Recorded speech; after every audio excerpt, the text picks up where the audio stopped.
దేవుని నామానికి మహిమ కలుగును గాక. తిరిగి దేవుని యొక్క సన్నిధిలో దేవుని యొక్క వాక్యాన్ని ధ్యానం చేయడానికి దేవుడిచ్చిన కృపను బట్టి దేవుని స్తుతిస్తూ ఉన్నాను. చిన్న ప్రార్థన చేద్దాం. కృపా సత్య సంపూర్ణ గొప్ప తండ్రి, నీ కొందనాలు. ఈ ప్రాముఖ్యమైన సమయమందు నీ వాక్యమును మేము ధ్యానం చేయటానికి, నీ యొక్క వాక్య సంబంధమైన విషయాలు ధ్యానించడానికి మేము కూడుకొని ఉన్నాం. నీ ప్రత్యక్షత జ్ఞానం మీరు మాకు అనుగ్రహించండి. నీ వాక్య సంబంధమైన విషయాలు మేము తెలుసుకొని నీ వాక్యానుసారంగా మేము జీవించినట్లు నీ కృప అనుగ్రహించమని యేసు నామమున ప్రార్థించి అడిగి వేడుకొనుచు ఉన్నాము తండ్రి, ఆమేన్. షైన్ ఆఫ్ షకీనా ఫ్యాక్ట్స్ అను ఈ కార్యక్రమాలకు ప్రేమపూర్వకంగా మిమ్మలను ఆహ్వానిస్తూ ఉన్నాం. ఈరోజు దేవుని యొక్క వాక్య భాగంలో నుండి ఈ లోక సంబంధమైన ఆచారాలు, ఈ లోక ఆచారాలు అనే అంశాన్ని నేను మీకు బోధించాలని ఆశిస్తూ ఉన్నాను. కొలస్సీలకు రాసిన పత్రిక 2వ అధ్యాయం 16వ వచనం నుండి నేను చదువుతూ ఉన్నాను. అన్నపానముల విషయంలోనూ అయినను, పండుగ, అమావాస్య, విశ్రాంతి దినం అను వాటి విషయంలో అయినను మీకు తీర్పు తీర్చ ఎవరికి అవకాశం ఇవ్వకుడి. ఇవి రాబోవు ఛాయే గాని నిజస్వరూపం క్రీస్తులో ఉన్నది. 18వ వచనం నుండి నేను చదువుతున్నాను. అతి వినయాసక్తుడై దేవదూత ఆరాధన యందు ఇచ్చ కలిగి తాను చూచిన వాటిని గూర్చి గొప్పగా చెప్పుకొనుచు తన శరీర సంబంధమైన మనస్సు వలన ఊరక ఉప్పొంగుచు శిరస్సును హత్తుకొనని వాడెవడునో మీ బహుమానమును అపహరింపనీయకుడి. ఆ శిరస్సు మూలముగా సర్వ శరీరము కేళ్ల చేతను నరముల చేతను పోషింపబడి అతుకబడినదై దేవుని వలన కలుగు వృద్ధితో అభివృద్ధి పొందుచున్నది. 18వ వచనం నుండి నేను మీకు తెలియచేస్తూ ఉన్నాను. అతి వినయాసక్తుడై అధిక భక్తి కలిగిన వ్యక్తులు చేస్తున్న పనులను గూర్చి ముందుగా మనం చూద్దాం. వారు అతి వినయంతో అధిక భక్తి కలిగిన వీరు దేవదూత ఆరాధన యందు దేవదూతలను ఆరాధన చేసే ఇచ్చ కలిగిన వారు, ఇష్టం కలిగిన వారు అనేది ఇక్కడ వ్రాయబడి ఉంది. దేవదూతలను ఆరాధించేవారు కూడా ఉన్నారా అంటే అవును, ఉన్నారు. దేవదూతలను ఆరాధించేవారు ఉన్నారు మన సమాజంలో, మన చుట్టూ. ఎవరు అంటే మన చుట్టూ ఉన్న ఈ రోమన్ క్యాథలిక్ వారు ప్రతి సంవత్సరం అక్టోబర్ 2వ తారీఖు దేవుని దూతలను ఆరాధించే పండుగ వారు నిర్వహిస్తూ ఉన్నారు. దేవుని యొక్క దూతలను ఆరాధించే పండుగ ప్రతి సంవత్సరం దీనిని ఆరాధిస్తూ దేవుని యొక్క దూతలను ఆరాధించే భక్తిని వీరు ప్రదర్శిస్తూ ఉన్నారు. బైబిల్ ప్రకారంగా ఎంతవరకు అది వాస్తవం? దేవుడు ఆరాధించడానికి దేవుని దూతలను చేయలేదు. వారు ఆరాధింపబడటానికి దేవుడు చేయలేదు. మనుషులు దేవుని దూతలను ఆరాధించే రీతిగా భక్తిని ప్రదర్శిస్తూ ఉన్నారు. ఈ భక్తిని ఏమంటుందంటే అతి వినయాశక్తులు కలిగిన వ్యక్తులు, ఎంతో దేవుని పట్ల మక్కువ కలిగి ఉన్నాం, దేవుణ్ణి మేము ప్రేమిస్తున్నాం, దేవుని పట్ల మేము భక్తిని కలిగి ఉన్నాము అని చెప్పుకుంటున్న ఈ వ్యక్తులు గార్డియన్ ఏంజల్స్ అంటారు. రోమన్ క్యాథలిక్స్ ప్రకారంగా 7 ఉన్నారు గార్డియన్ ఏంజల్స్. ఈ గార్డియన్ ఏంజల్స్లో గాబ్రియేలు దూత కూడా ఉన్నాడు. వీరు ఈ 7 దూతలను ఇంకా పరిచర్య చేస్తున్న దూతలందరి కొరకు దేవుని దూతలను ఆరాధించే పండుగ ఇప్పటికీ నిర్వర్తిస్తూ ఉన్నారు. వీటితో పాటు ఆల్ సెయింట్స్ డే అని చనిపోయిన పరిశుద్ధుల ఆత్మలను ఆరాధించే పండుగ, వీటితో పాటు ఆల్ సోల్స్ డే అని చనిపోయిన వ్యక్తుల ఆత్మలను ఆరాధించే పండుగ, ఇవన్నీ జరిగిస్తూ ఉన్నారు. ఆరాధనకు దేవుడు ఒక్కడు మాత్రమే యోగ్యుడు అని బైబిల్ మనకు సెలవిస్తుంది. దేవుని యొక్క దూతలు దేవుణ్ణి ఆరాధించడానికి సృష్టించబడ్డారు తప్ప మనుషుల చేత ఆరాధన మెప్పు పొందటానికి వారు సృష్టించబడలేదు. అయితే అతి వినయాశక్తులు అయిన వారు, అధిక భక్తి కలిగిన వ్యక్తులు, మన చుట్టూ ఉన్న ఈ వ్యక్తులు దేవదూతలను సైతం ఆరాధించాలి అనే భావన ఈ క్రైస్తవ్యంలో వ్యాపింపు చేశారు. రోమన్ క్యాథలిజం వీటిని నాన్ ప్రొటెస్టెంట్ చర్చెస్ అని అంటాం. ఈ నాన్ ప్రొటెస్టెంట్ చర్చెస్ వారు దీన్ని చేస్తున్నారు. అయితే మరి ప్రొటెస్టెంట్ చర్చెస్లో కూడా కొందరు వీటిని జరిగిస్తూ ఉన్నారు. ప్రొటెస్టెంట్ చర్చెస్ కూడా అంటే సంఘ సంస్కరణ పొందిన సంఘాలు కూడా ఇలాంటి ఆచారాలు ఇంకా వీరు వ్యవహారాలు పాటిస్తూనే ఉన్నారు. సో పరిశుద్ధుల ఆత్మలను ఆరాధించటం కానీ, చనిపోయిన ఆత్మలను పండుగ రూపంలో ఆరాధించటం కానీ, ఇవన్నీ బైబిల్కు విరుద్ధం. ఇదే బైబిల్ మనకు సెలవిస్తుంది. కొలస్సీలకు రాసిన పత్రిక 2వ అధ్యాయం 18-19 వచనంలో దేవుని యొక్క దూతలను ఆరాధించే విషయంలో వారు ఏదో చూచినట్టుగా, దేవుని దూతల్ని చూచినట్టుగా వారు దేవుణ్ణి ఆరాధిస్తున్నట్టుగా భావిస్తారు. అందుకే బైబిల్ గ్రంథంలో కొలస్సీ 2:18-19 వచనాల్లో చూచిన వాటిని గూర్చి అని రాయబడింది. దాని క్రింద ఆ ఫుట్ నోట్లో చూస్తే చూడని వాటిని గూర్చి అని రాయబడింది. నిజంగానే వారు చూచిన దాన్ని ఆరాధిస్తున్నారా అంటే చూడని దాన్ని ఆరాధిస్తూ ఉన్నారు. దేవుని దూతల్ని వారు చూచినట్టుగా, దేవుని దూతలు వారికి నిజంగానే సంరక్షకులుగా, గార్డెన్ ఏంజల్స్గా ఉన్నట్టుగా దేవుని దూతల్ని ఆరాధించే పండుగ వారు నిర్వర్తిస్తూ వారు గొప్పగా చెప్పుకుంటూ, మేము దేవుని దూతల్ని ఆరాధిస్తున్నామని గొప్పగా చెప్పుకుంటూ, తన శరీర సంబంధమైన మనస్సు వలన ఊరక ఉప్పొంగుచు చాలా ప్రౌడ్గా ఫీల్ అవుతూ, మేమే నిజమైన భక్తిని కలిగి ఉన్నాం, వాక్యాన్ని 100% మేము పాటిస్తున్నాము అన్నట్టుగా వారు ఉప్పొంగుచు, వారు ఎలాంటి వారు అనేది ఈ 18-19 వచ్చిన మధ్య భాగంలో ఉంది. కొలస్సీ 2:18-19 మధ్యలో శిరస్సును హత్తుకొనని వారు అని అర్థం. శిరస్సు అంటే సంఘానికి శిరస్సు క్రీస్తు. సంఘమునకు శిరస్సు తల, శిరస్సు క్రీస్తు. ఒక భూమి మీద ఉన్న ప్రతి సంఘం శిరస్సుగా ఉన్న క్రీస్తుకు విధేయత కలిగి క్రీస్తు పరిపాలనలో ఉండాలి.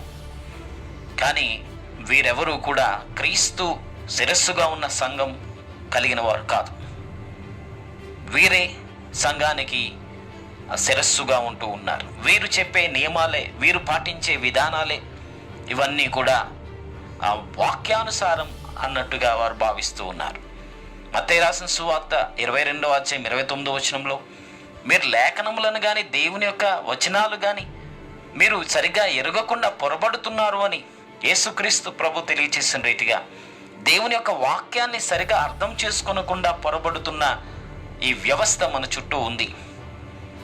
కాబట్టి ఇక్కడ మనం 2వ భాగంలో ఈ దేవదూతలను ఆరాధించే ఒక వ్యవస్థ రక్షించబడిన వ్యక్తుల్లో ఒక ప్రక్క మనకు కనబడుతుంటే, 4 రీతులుగా ఉన్న ప్రజలు ఈ ప్రపంచవ్యాప్తంగా ఉన్నారు. ఆ విషయాలు మనం ఒకసారి గమనిద్దాం.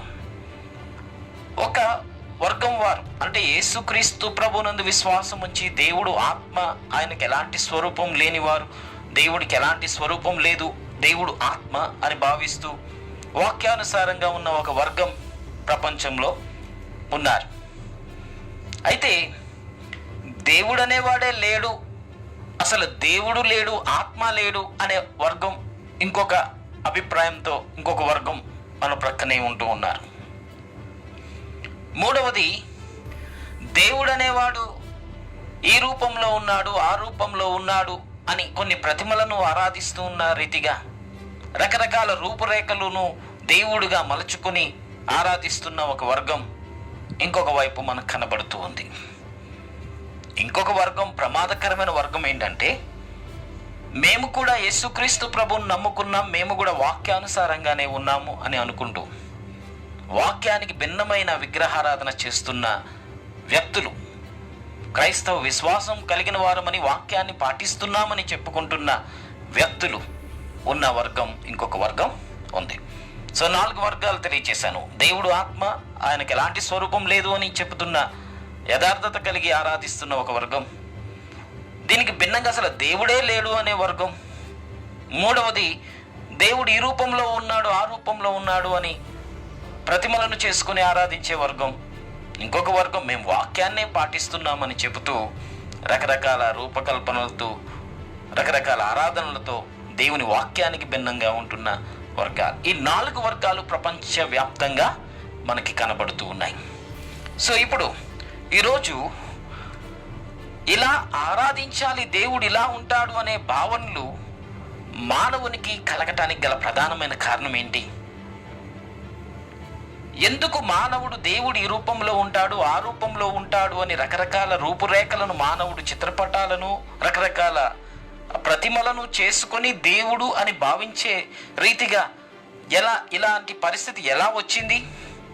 ఈ లోకంలో ఎలా ప్రవేశించింది? ఈ విధానాలు సంఘం వరకు కూడా ఎలా వచ్చాయి?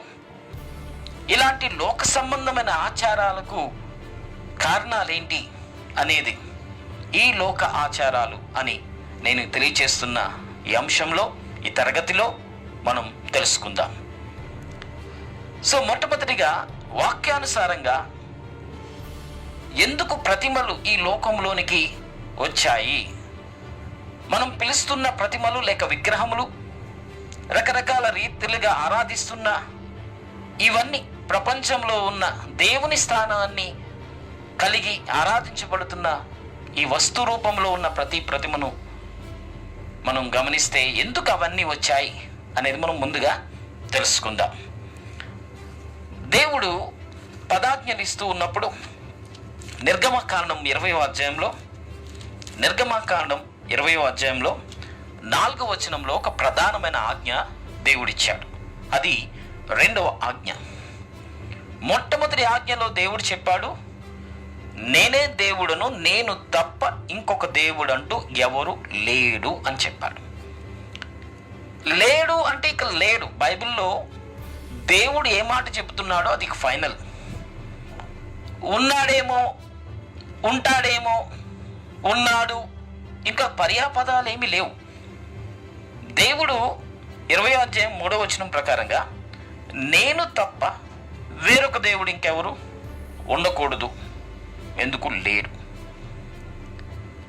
4వ వచనంలో ఒక ప్రాముఖ్యమైన మాట చెప్పాడు. అదేంటంటే, పైన ఆకాశమందు కానీ, క్రింద భూమి అందే కానీ, భూమి క్రింద నీళ్ళ యందే కానీ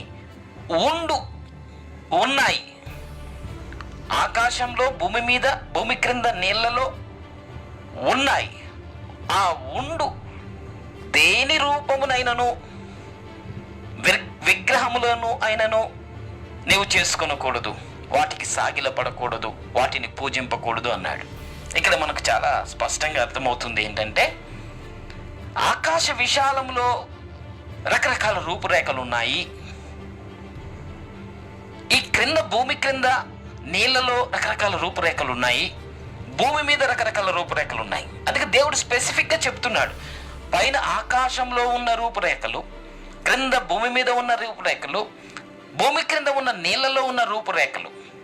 పైన ఆకాశం అందు కానీ, భూమి మీద ఉండు, ఆ భూమి క్రింద ఉండు, నీళ్ల యందేమి ఉన్న ఏ రూపాన్ని మీరు విగ్రహాలుగా చేసుకోకూడదు, దానికి సాగిలపడకూడదు, దాన్ని పూజించకూడదు అని చెప్పాడు.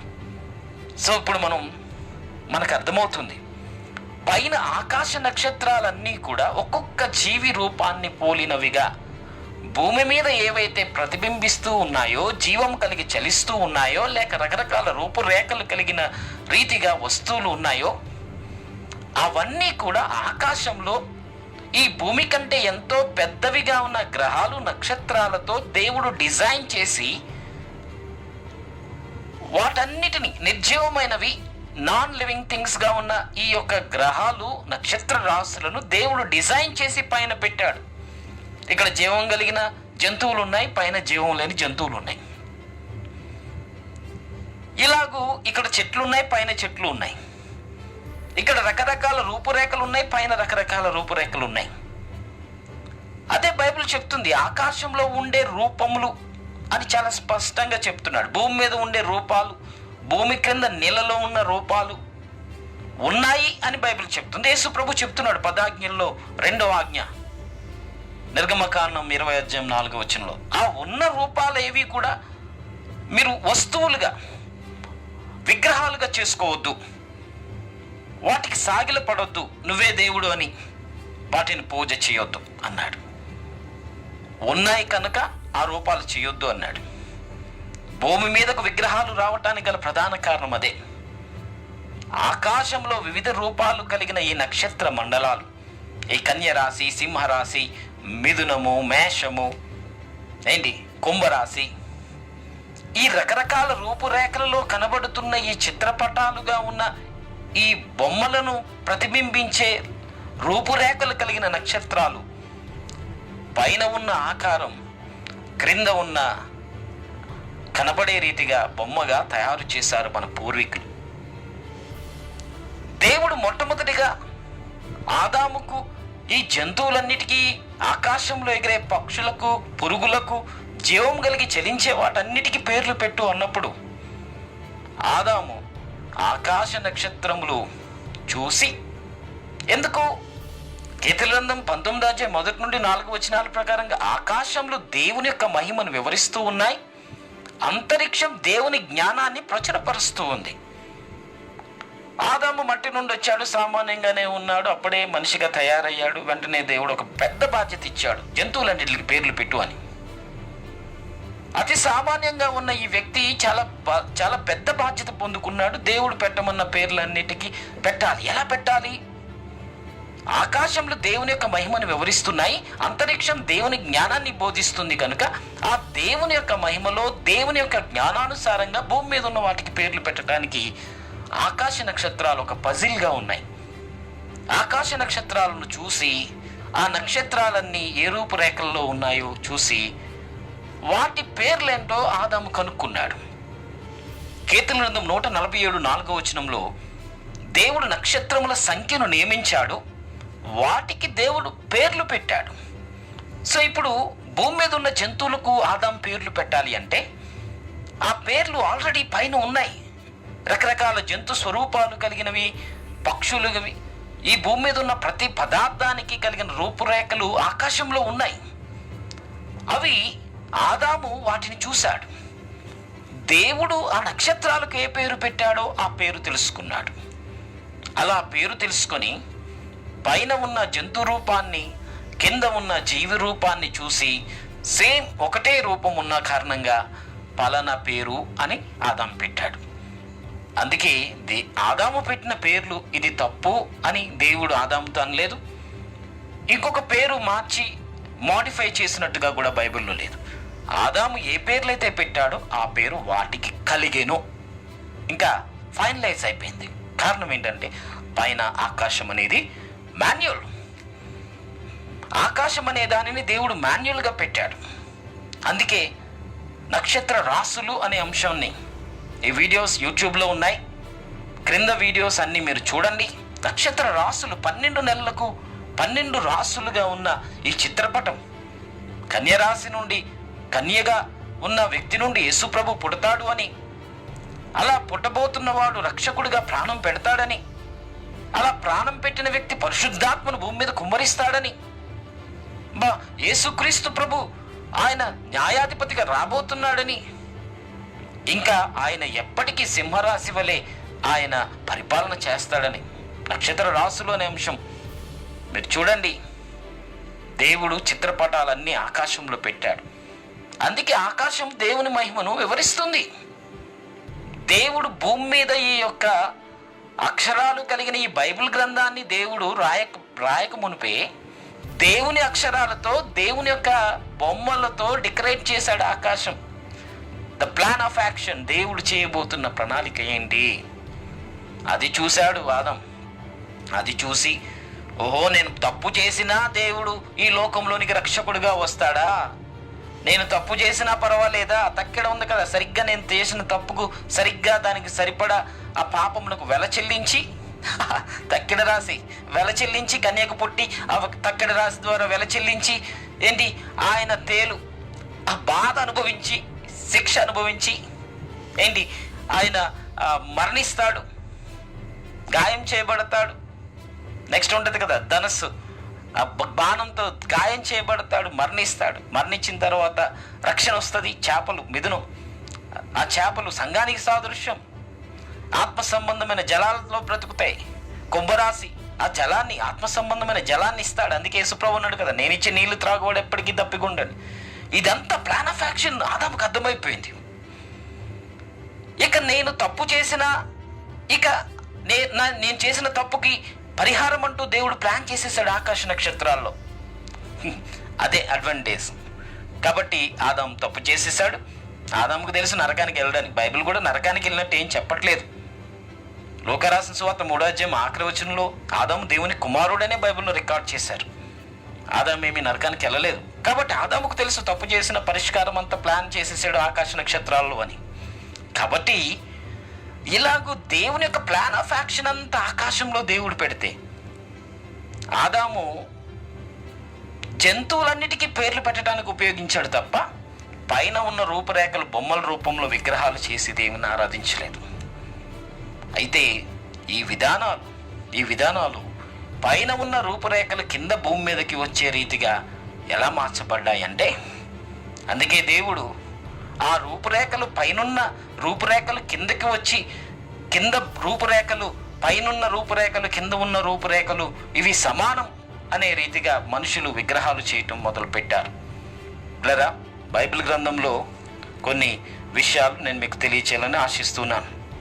అవేంటంటే, ఈజిప్ట్ కాలంలో ఉపయోగించిన ఆ దూడముఖం, వారు దేవుడిగా ఆరాధించిన ఆ దూడముఖం అదొక మేట్రాయిడ్ అని, ఆకాశ శకలం పైనుండి క్రింద పడిందని వారు భావించి ఆ రూపురేఖం కలిగిన, ఆ దూడముఖం కలిగిన బొమ్మ ఆకాశం నుండి ఇంపోర్ట్ అయింది, ఆ రూపం ఆకాశ రూపం అని దాన్ని ఆరాధించారు. బయలుదేవుడు అని మీరు విన్నారు. సూర్యునికి ప్రతినిధిగా సూర్యదేవుడు అనేది. ఈ బయలుదేవుడు కొమ్ములు కలిగి మళ్ళా దూడముఖం కలిగిన వ్యక్తిగా ఆ బయలుదేవుడుగా ఆరాధించబడ్డాడు. ఇలాగూ పైన ఆకాశంలో చిత్రపటాలు భూమి మీదకి ఇంపోర్ట్. తర్వాత బబులోను కాలంలో నేను మీకు చెప్పాను, నిమ్రోదు తన సొంత తల్లిని పెళ్లి చేసుకున్నాడు. సొంత తల్లి పేరు సమీరమిస్. ఆ సమీరమిస్ తానే అష్టమీదేవి అని బైబిల్ గ్రంథంలో రికార్డ్ చేయబడింది. ఆకాశరాణి అని బైబిల్ గ్రంథంలో రికార్డ్ చేయబడింది. తల్లేమో దేవత. ఆ పేరుకి అర్థం ఏంటి? అష్టమీదేవి అంటే అది ఇంకొక పేరు రూపంలో కూడా ఉంది, డయానా. ఈ పేర్లకు అర్థం ఏంటి అంటే ద క్వీన్ ఆఫ్ హెవెన్స్, ఆకాశపు రాణి. ఈ ఆకాశపు రాణికి వీరు ఇశ్రాయేలీలు పూజలు చేశారు, విందులు చేశారు. ఇవన్నీ బైబిల్లో పాత నిబంధనలు మనకు కనబడుతున్నాయి. తల్లి ఆ సమీరమిస్, అష్టమీదేవిగా పిలువబడుతున్న ఈ యొక్క దేవి రూపము ఆకాశం నుండి పడిన రూపమని కూడా ప్రజలు భావించారు. ఇవన్నీ బైబిల్ గ్రంథంలో రికార్డ్ చేయబడిన కొన్ని విషయాలు నేను మీకు తెలియచేస్తాను. ఈ యొక్క ఆకాశం నుండి వచ్చాయి ఈ రూపురేఖలు. ఇవన్నీ దేవుడు ఆకాశం నుండి మనకు చూపించిన దేవుని ప్రతిరూపాలు అని ప్రజలు నమ్మారు. ఇప్పటికీ ఈ యొక్క ఆకాశం నుండి పడిన రూపాలన్నీ దేవుడు మనకు రూపాలు ఇచ్చాడు, దేవుడే ఆ దేవుని లక్షణాలు మానవునికి తెలియచేశాడనే భావనలో చాలామంది ఉంటూ ఉన్నారు. ఇప్పుడు కొన్ని విషయాలు వాక్యానుసారంగా మనం ధ్యానం చేద్దాం. అవేంటి అంటే, పాత నిబంధన కాలంలో ఏ దేవత అయితే అష్టమీదేవిగా పిలువబడిందో, కొత్త నిబంధన కాలంలో అపోస్తుల కార్యం 19వ అధ్యాయం 34వ వచనంలో ఇంగ్లీష్ బైబిల్లో చూస్తే డయానా అనే పేరు ఉపయోగించారు. డయానా అంటే ఆకాశం నుండి పడిన గ్రహశకలం, ఆకాశం నుండి పడిన గ్రహశకలం అని అర్థం. తర్వాత 2 సమూయేలు గ్రంథం 12:30 వచనంలో కనబడుతూ ఉన్నాడు ఒక వ్యక్తి, ఒక బొమ్మ, ఆ ప్రతిమ. ఆ ప్రతిమగా కనబడుతున్న ఆ దేవుని యొక్క పేరు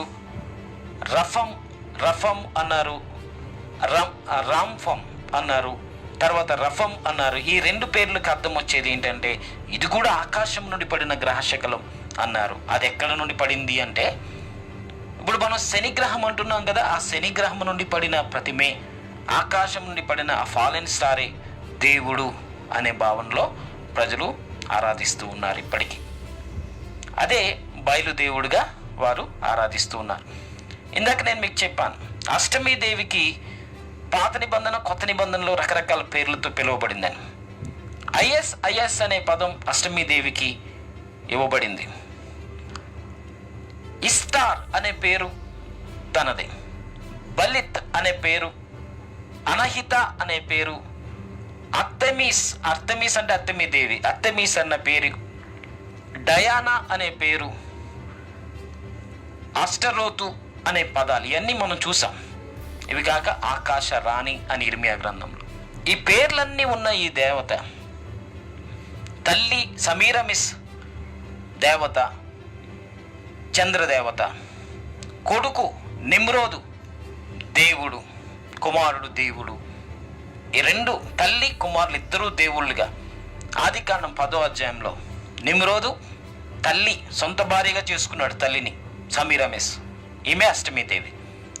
ఈ 2 పిల్లలు ఇప్పటికింకా ఆరాధిస్తున్నారు తల్లి కొడుకుల్ని. ఎలా అనుకుంటారా? కొంత ఆశ్చర్యం కలిగిస్తుంది. ఏంటంటే చరిత్ర నుండి ఇలా ఆరాధించుకుంటూ వస్తున్న ఈ పేర్లు కలిగిన ఈ అష్టమీదేవి, ఆకాశరాణిగా పిలువబడిన ఈ అష్టమీదేవి తన కొడుకేమో దేవుడు, ఈమెమో దేవత అని పిలువబడుతున్న ఈ యొక్క దేవుళ్ళు దేవతలు ఇప్పటికీ ఆరాధించబడుతున్నారంటే ఆరాధించబడుతున్నారు. ఎక్కడ ఆరాధించబడుతున్నారు? ఉదాహరణకు ఇలా ఆకాశం నుండి పడిన ఈ యొక్క రాళ్ళు ఇవి దేవుడిగా ఆరాధించబడుతుంటే మహమ్మద్ కాలంలో 632వ సంవత్సరంలో చాలా విగ్రహాలన్నీ మహమ్మద్ ప్రవక్త తీసేశాడు. ఇప్పుడు మనం పిలుస్తున్న ఈ ముస్లిం కంట్రీస్ అన్ని, ఇస్లామిక్ కంట్రీస్ అన్ని ఒకప్పుడు విగ్రహారాధన చేసే దేశాలే.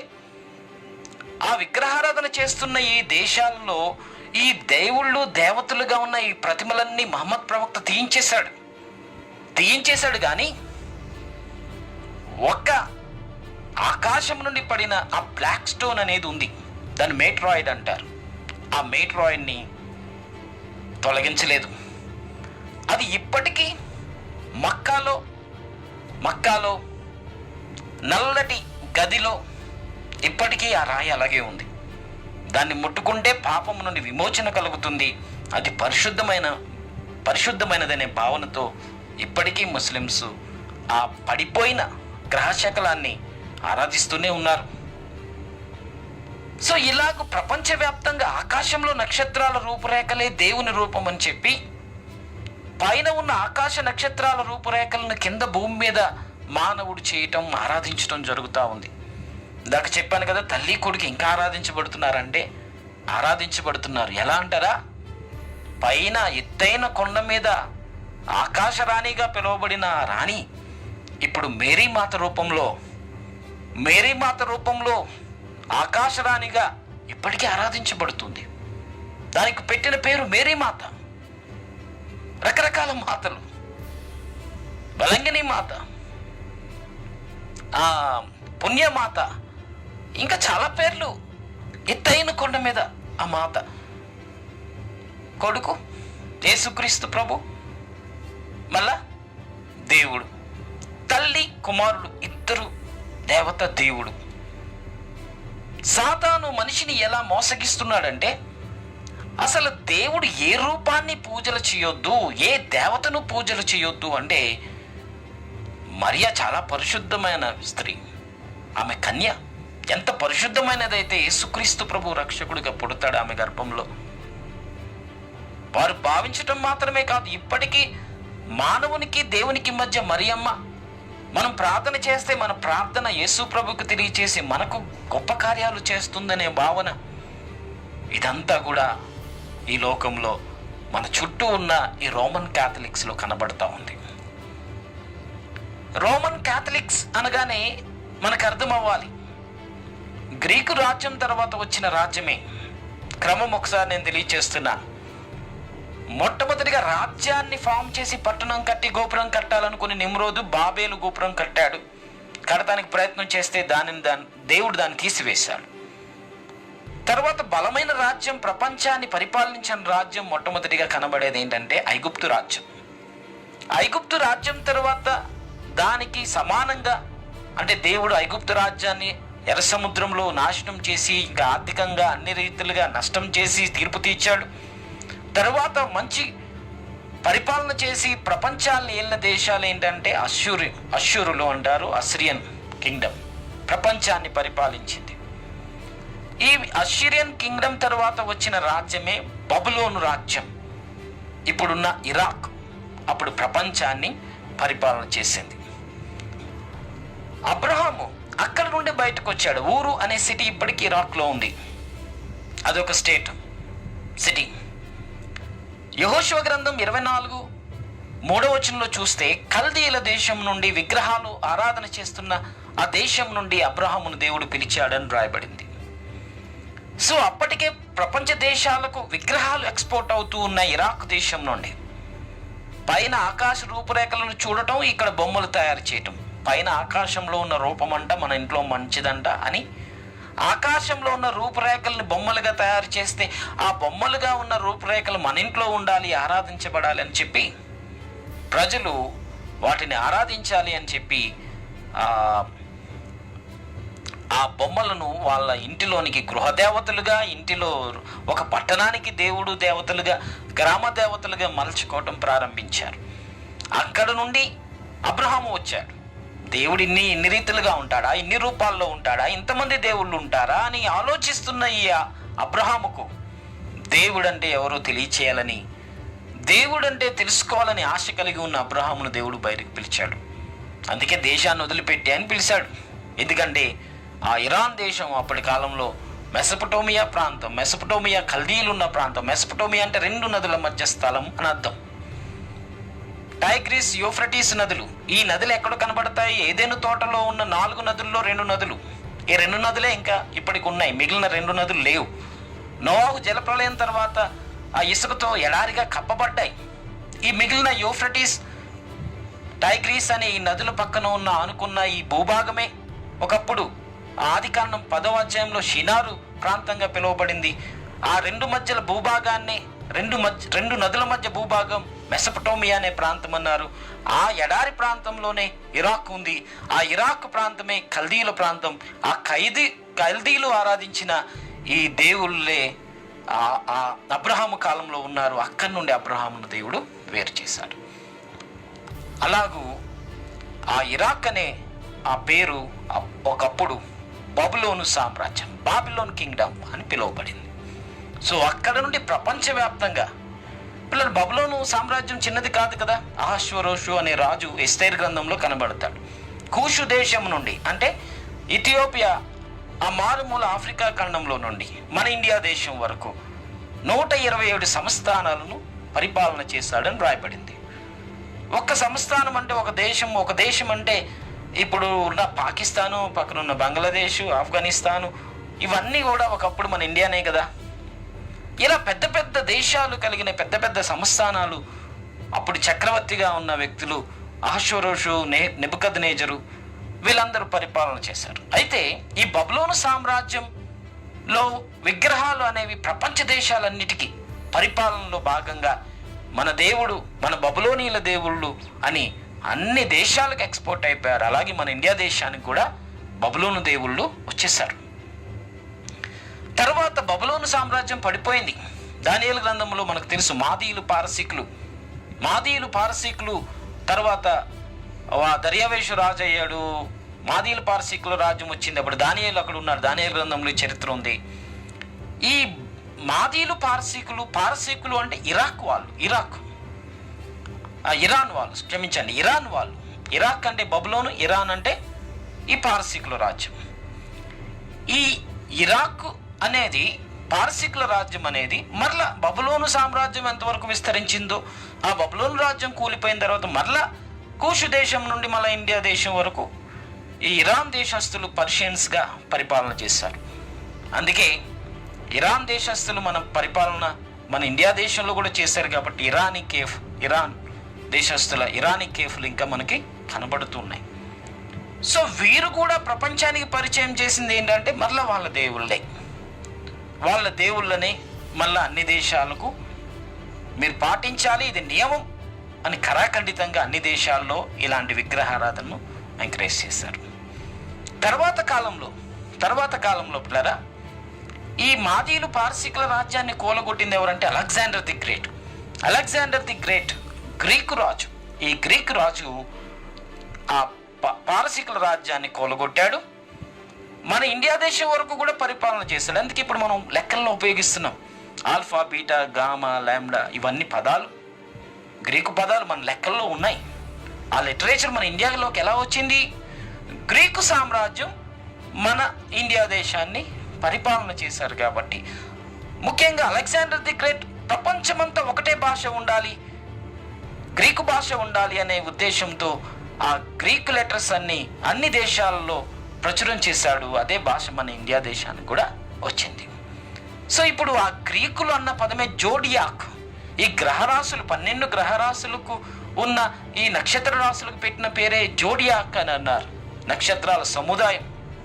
అలాగూ ఎక్కువగా అందుకే బైబిల్ సెలవిస్తుంది కదా, గ్రీకు దేశస్థులు జ్ఞానాన్ని వెతుకుతున్నారని బాగా ఎక్కువగా రీసెర్చ్ చేయటం, పైన ఆకాశంలో ఉన్న రూపురేఖలు, కింద ఉన్న బొమ్మలు, ఇవన్నీ ఎక్కువగా గ్రీకులు బాగా డెవలప్ చేశారు విగ్రహారాధన.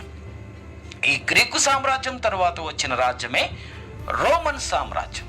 నేను రోమన్ క్యాథలిక్స్లోనికి ఎందుకు విగ్రహారాధన వచ్చిందని చెప్పడానికి ఇవన్నీ చెప్తున్నాను. తర్వాత గ్రీకు రాజ్యం తర్వాత వచ్చిన సామ్రాజ్యమే రోమన్ క్యాథలిక్స్, రోమన్స్ యేసు ప్రభు కాలంలో రోమన్స్.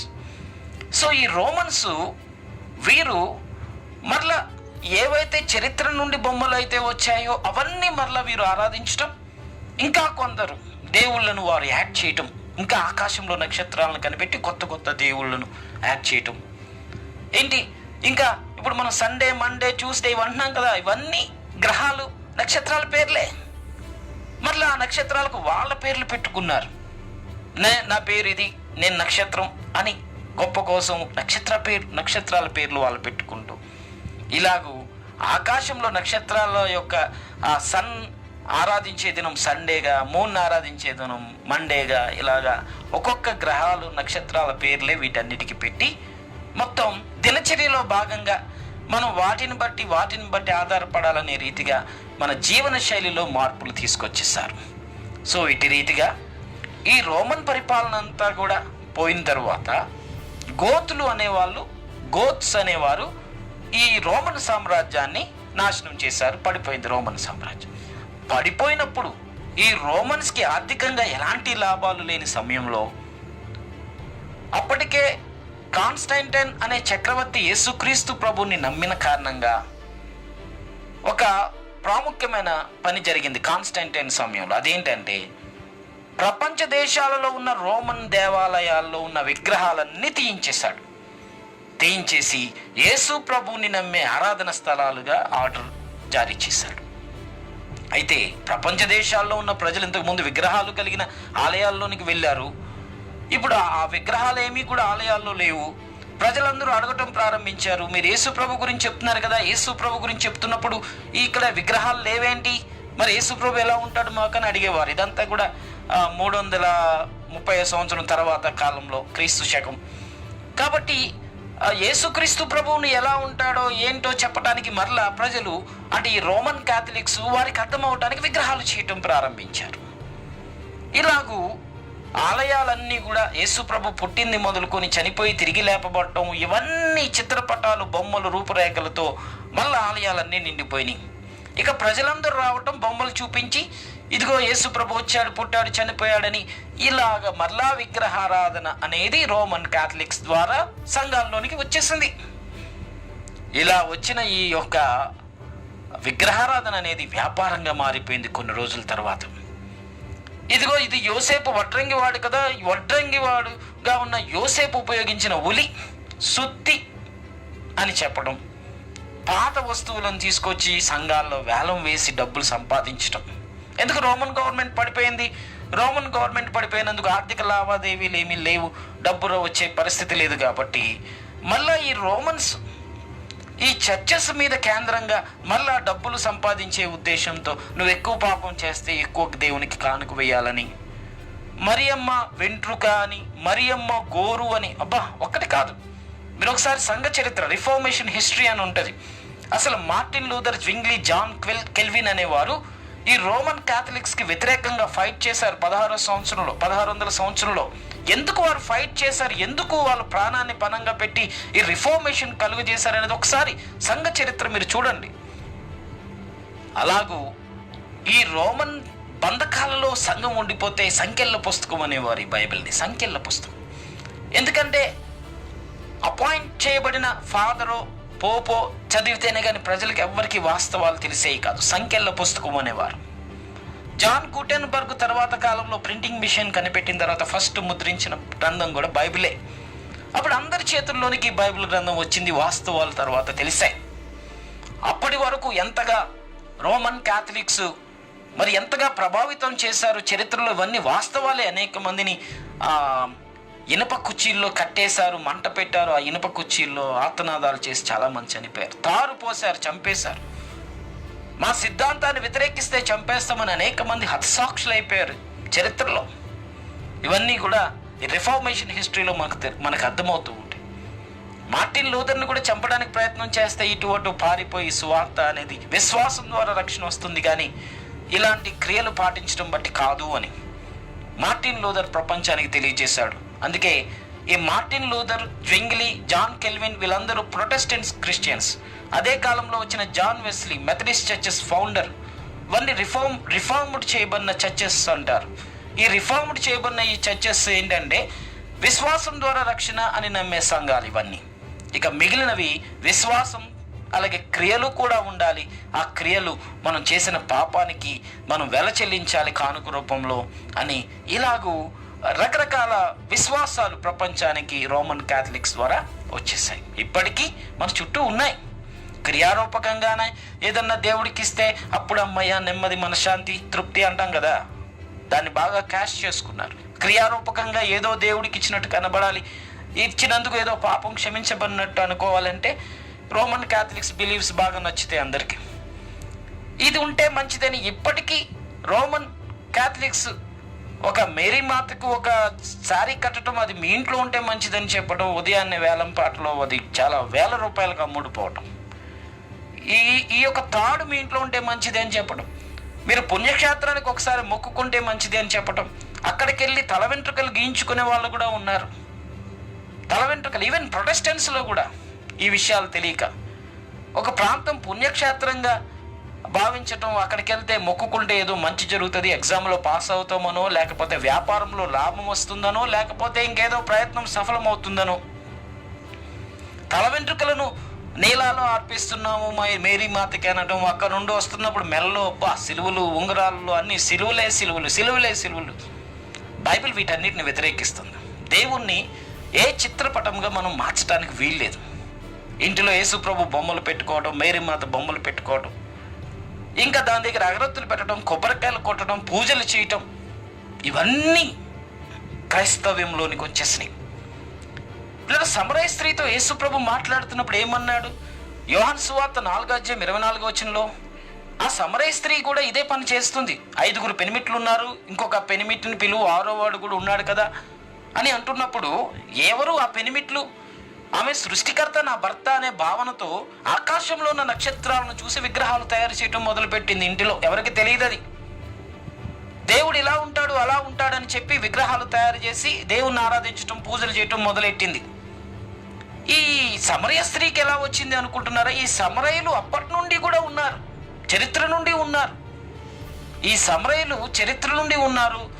వారు ఇశ్రాయేలు తెగకు అన్యులకు పుట్టిన పిల్లలే కాబట్టి వీరికి కూడా విగ్రహారాధనలు తెలుసు. ఒకసారి మనం ఆలోచిస్తే రాహేలు లాబాను దగ్గర ఉన్న విగ్రహాన్ని పట్టుకొని యాకోబుతో పాటు ప్రయాణమే వచ్చేస్తూ ఉంటుంది. మరి లాబాను వీళ్ళందరూ చరిత్ర ప్రకారంగా యాకోబు మామ వీళ్ళందరూ పూర్వీకుల దగ్గర విగ్రహాలు ఉన్నాయా అంటే అవును, అప్పటి కాలంలో గృహదేవతలుగా వాళ్ళందరూ పెట్టుకుంటూ ఉన్నారు.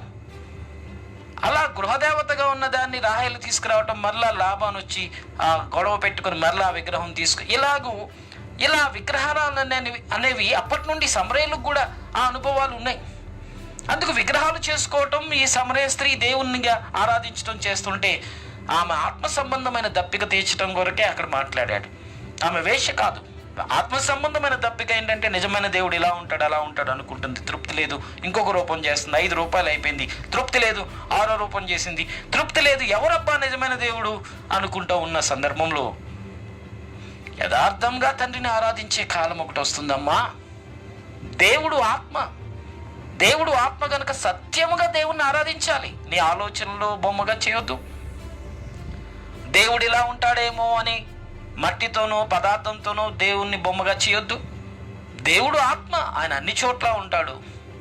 ఆయన ఆత్మజీవికి ఒక స్వరూపాన్ని పెట్టి ఒక గదికి ఒక ప్రాంతానికి పరిమితం చేయకూడదు. ఆయన ఆత్మ సత్యంగా ఆరాధించాలని చెప్పాడు. అందుకే ఆమె, నువ్వు మెస్సయ్యా, అభిషేకించబడిన వ్యక్తివా? మెస్సయ్య అంటే అభిషేకించబడినవాడు. యాషువా మెస్సయ్య, యాషువా అంటే రక్షకుడు. యేసుక్రీస్తు అంటాం తెలుగులో. మెస్సయ్య, నువ్వు అభిషక్తుడువా, అభిషేకించబడిన వ్యక్తివా అని గుర్తించింది ఆమె. ఆత్మ సంబంధంగా ఈ విషయాన్ని నువ్వు బయలుపరిచావు. మెస్సయ్య నువ్వు దేవుడు ఆత్మ అని తెలియజేస్తావని వెంటనే ఆ యేసు ప్రభుని తన ఇంటికి కూడా తీసుకుని వెళ్ళింది. నేను చేసిన వాటన్నిటినీ నాకు తెలియచేశాడని చెప్పింది. ఆమె వ్యభిచారం చేస్తే వ్యభిచారం చేసిన వాళ్ళతో వీళ్ళతో అని పేర్లు బయటెడుతుంది అనుకున్నారా? కాదు, వ్యభిచారంగా చేసింది. ఆకాశ నక్షత్రాలను చూసి ఈ బొమ్మ దేవుడు దేవుడు అనుకుంటున్నాను, కానీ దేవుడు ఈ రూపంలో లేడు అని, దేవుడు ఆత్మ అని యేసుక్రీస్తు తెలియజేశాడని ప్రపంచానికి సాక్ష్యం ఇచ్చింది ఆమె.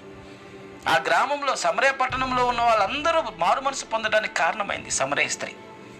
కాబట్టి ఈ విగ్రహారాధనలు అనేవి పూర్వకాలం నుండి కూడా ఏదో ఒక రూపంలోనే వస్తూ ఉన్నాయి, సమరయ స్త్రీ కాలంలో కూడా. అందుకే యేసు ప్రభు దేవుడు ఆత్మ, అలా చేసుకోవద్దు అని చెప్పాడు. సో బైబిల్ ప్రకారంగా దీన్ని, ఈ విగ్రహాలు చేసుకోవటం, రూపురేఖలు, దేవుడు ఎలా ఉంటాడనే భావనతో బొమ్మలను తయారు చేయటం, ఆరాధించడం, వాటికి సాగిలపడటం, ఇది బైబిల్కి విరుద్ధం. అందుకే 2వ ఆజ్ఞ, పైన ఆకాశం అందు కానీ కింద భూమి మీద కానీ భూమి కింద ఉన్న నేలలో కానీ ఏ స్వరూపం మీరు చేసుకోకూడదు అని చెప్పాడు. సో ఈరోజు ఒక ప్రాముఖ్యమైన విషయం ఇదే. ముగింపులో ముఖ్యంగా ఈ యొక్క విగ్రహాలు అనేవి ప్రారంభం నుండి వస్తూ ఉన్నాయి. ఇప్పుడు రోమన్ క్యాథలిక్స్ రూపంలో విగ్రహాలు అనేవి ఇంటింటికి వచ్చేసినాయి. ఇంటింటికి ఎంత మూఢనమ్మకాలంటే సెంటిమెంట్ అంటాం. ఆ బైక్ కొనడం చాలా సెంటిమెంట్ బ్రదర్, ఇది కొన్న తర్వాత అదైంది ఇదైంది అంటాం. ఒక వస్తువు ఏదో ఉంటుంది, అదేదో సెంటిమెంట్. అబ్బా, సెంటిమెంట్ అనే పేరెట్టాం, దేవుని స్థానాన్ని దానికి ఇచ్చామని అర్థం కావట్లే. సెంటిమెంట్ అనే పేరెడుతున్నాం.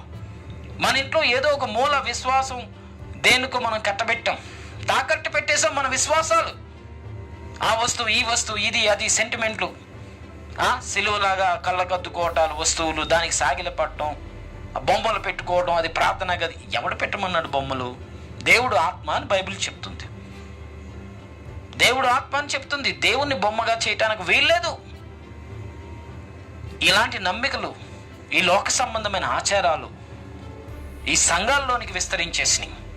ముఖ్యంగా ఆలయం అనేది ఒక కట్టబడిన ప్రాంతం, పరిశుద్ధ స్థలం కాదు. ఎందుకు అంటారా? సమరయ స్త్రీతో యేసు ప్రభువు ఏమన్నాడు? ఆమె అంటుంది, మేము ఇక్కడ ఈ కొండ మీద, మీరేమో ఇశ్రాయేలీయులు ఆ కొండ మీద మీరు దేవుణ్ణి ఆరాధిస్తారు కదా అంటే, కాదమ్మా, నువ్వు అనుకున్నట్టు ఆ కొండ మీద ఈ కొండ మీద కాదు. దేవుడు ఆత్మ. చదవండి యోహాను రాసిన సువార్త 4:19-24 దేవుడు ఆత్మ కదమ్మా. ఆ కొండ మీద ఈ కొండ మీద కాదు దేవుణ్ణి ఆరాధించాల్సింది. అక్కడ దేవుడు ఉండడు. పిల్లల, దేవుడు అన్ని చోట్ల ఉంటాడు అనేది వాస్తవమే. అందరూ ఒప్పుకుంటారు దేవుడు అన్ని చోట్ల ఉంటాడు, దేవుడు సర్వంతర్యామి. కానీ దేవుడు అన్నిటిలో ఉండడు. అన్నిటిలో ఉండడు, అది అర్థం కావట్లేదు. అన్నిటిలో ఉండడు అంటే నిర్జీవమైన వాటిలో, బొమ్మల్లో దేవుడు ఎందుకు ఉంటాడు? దేవుడు ఆత్మ కనుక ఆత్మజీవిగా ఉన్న మనతో ఉంటాడు. జంతువుల్లో కూడా ఉండడు. జంతువులు ప్రాణులు. దేవుడు ఆత్మ, ఆత్మజీవి, ఆత్మజీవితో కలిసి ఉంటాడు. అందుకే మనము దేవుని ఆలయం అని, దేవుని ఆత్మ మనలో నివసిస్తూ ఉన్నదని బైబిల్ మనకు సెలవిస్తుంది. మనలో దేవుని ఆత్మ ఉన్నప్పుడు, మనమే దేవుని ఆలయంగా ఉన్నప్పుడు, ఒక కట్టబడిన ఆలయంలో దేవుడు ఉంటాడు అనే భావన తప్పు. అది పరిశుద్ధమైనది అన్నట్టుగా భావించి మన చెప్పులు బయట వదిలిపెట్టి లోపలికి ఎప్పుడైతే వెళ్తున్నామో మనకు తెలియకుండానే ఆ ఆలయ ప్రాంగణాన్ని పరిశుద్ధమైనది లేక అదొక విగ్రహంగా మనం మార్చేస్తున్నాం.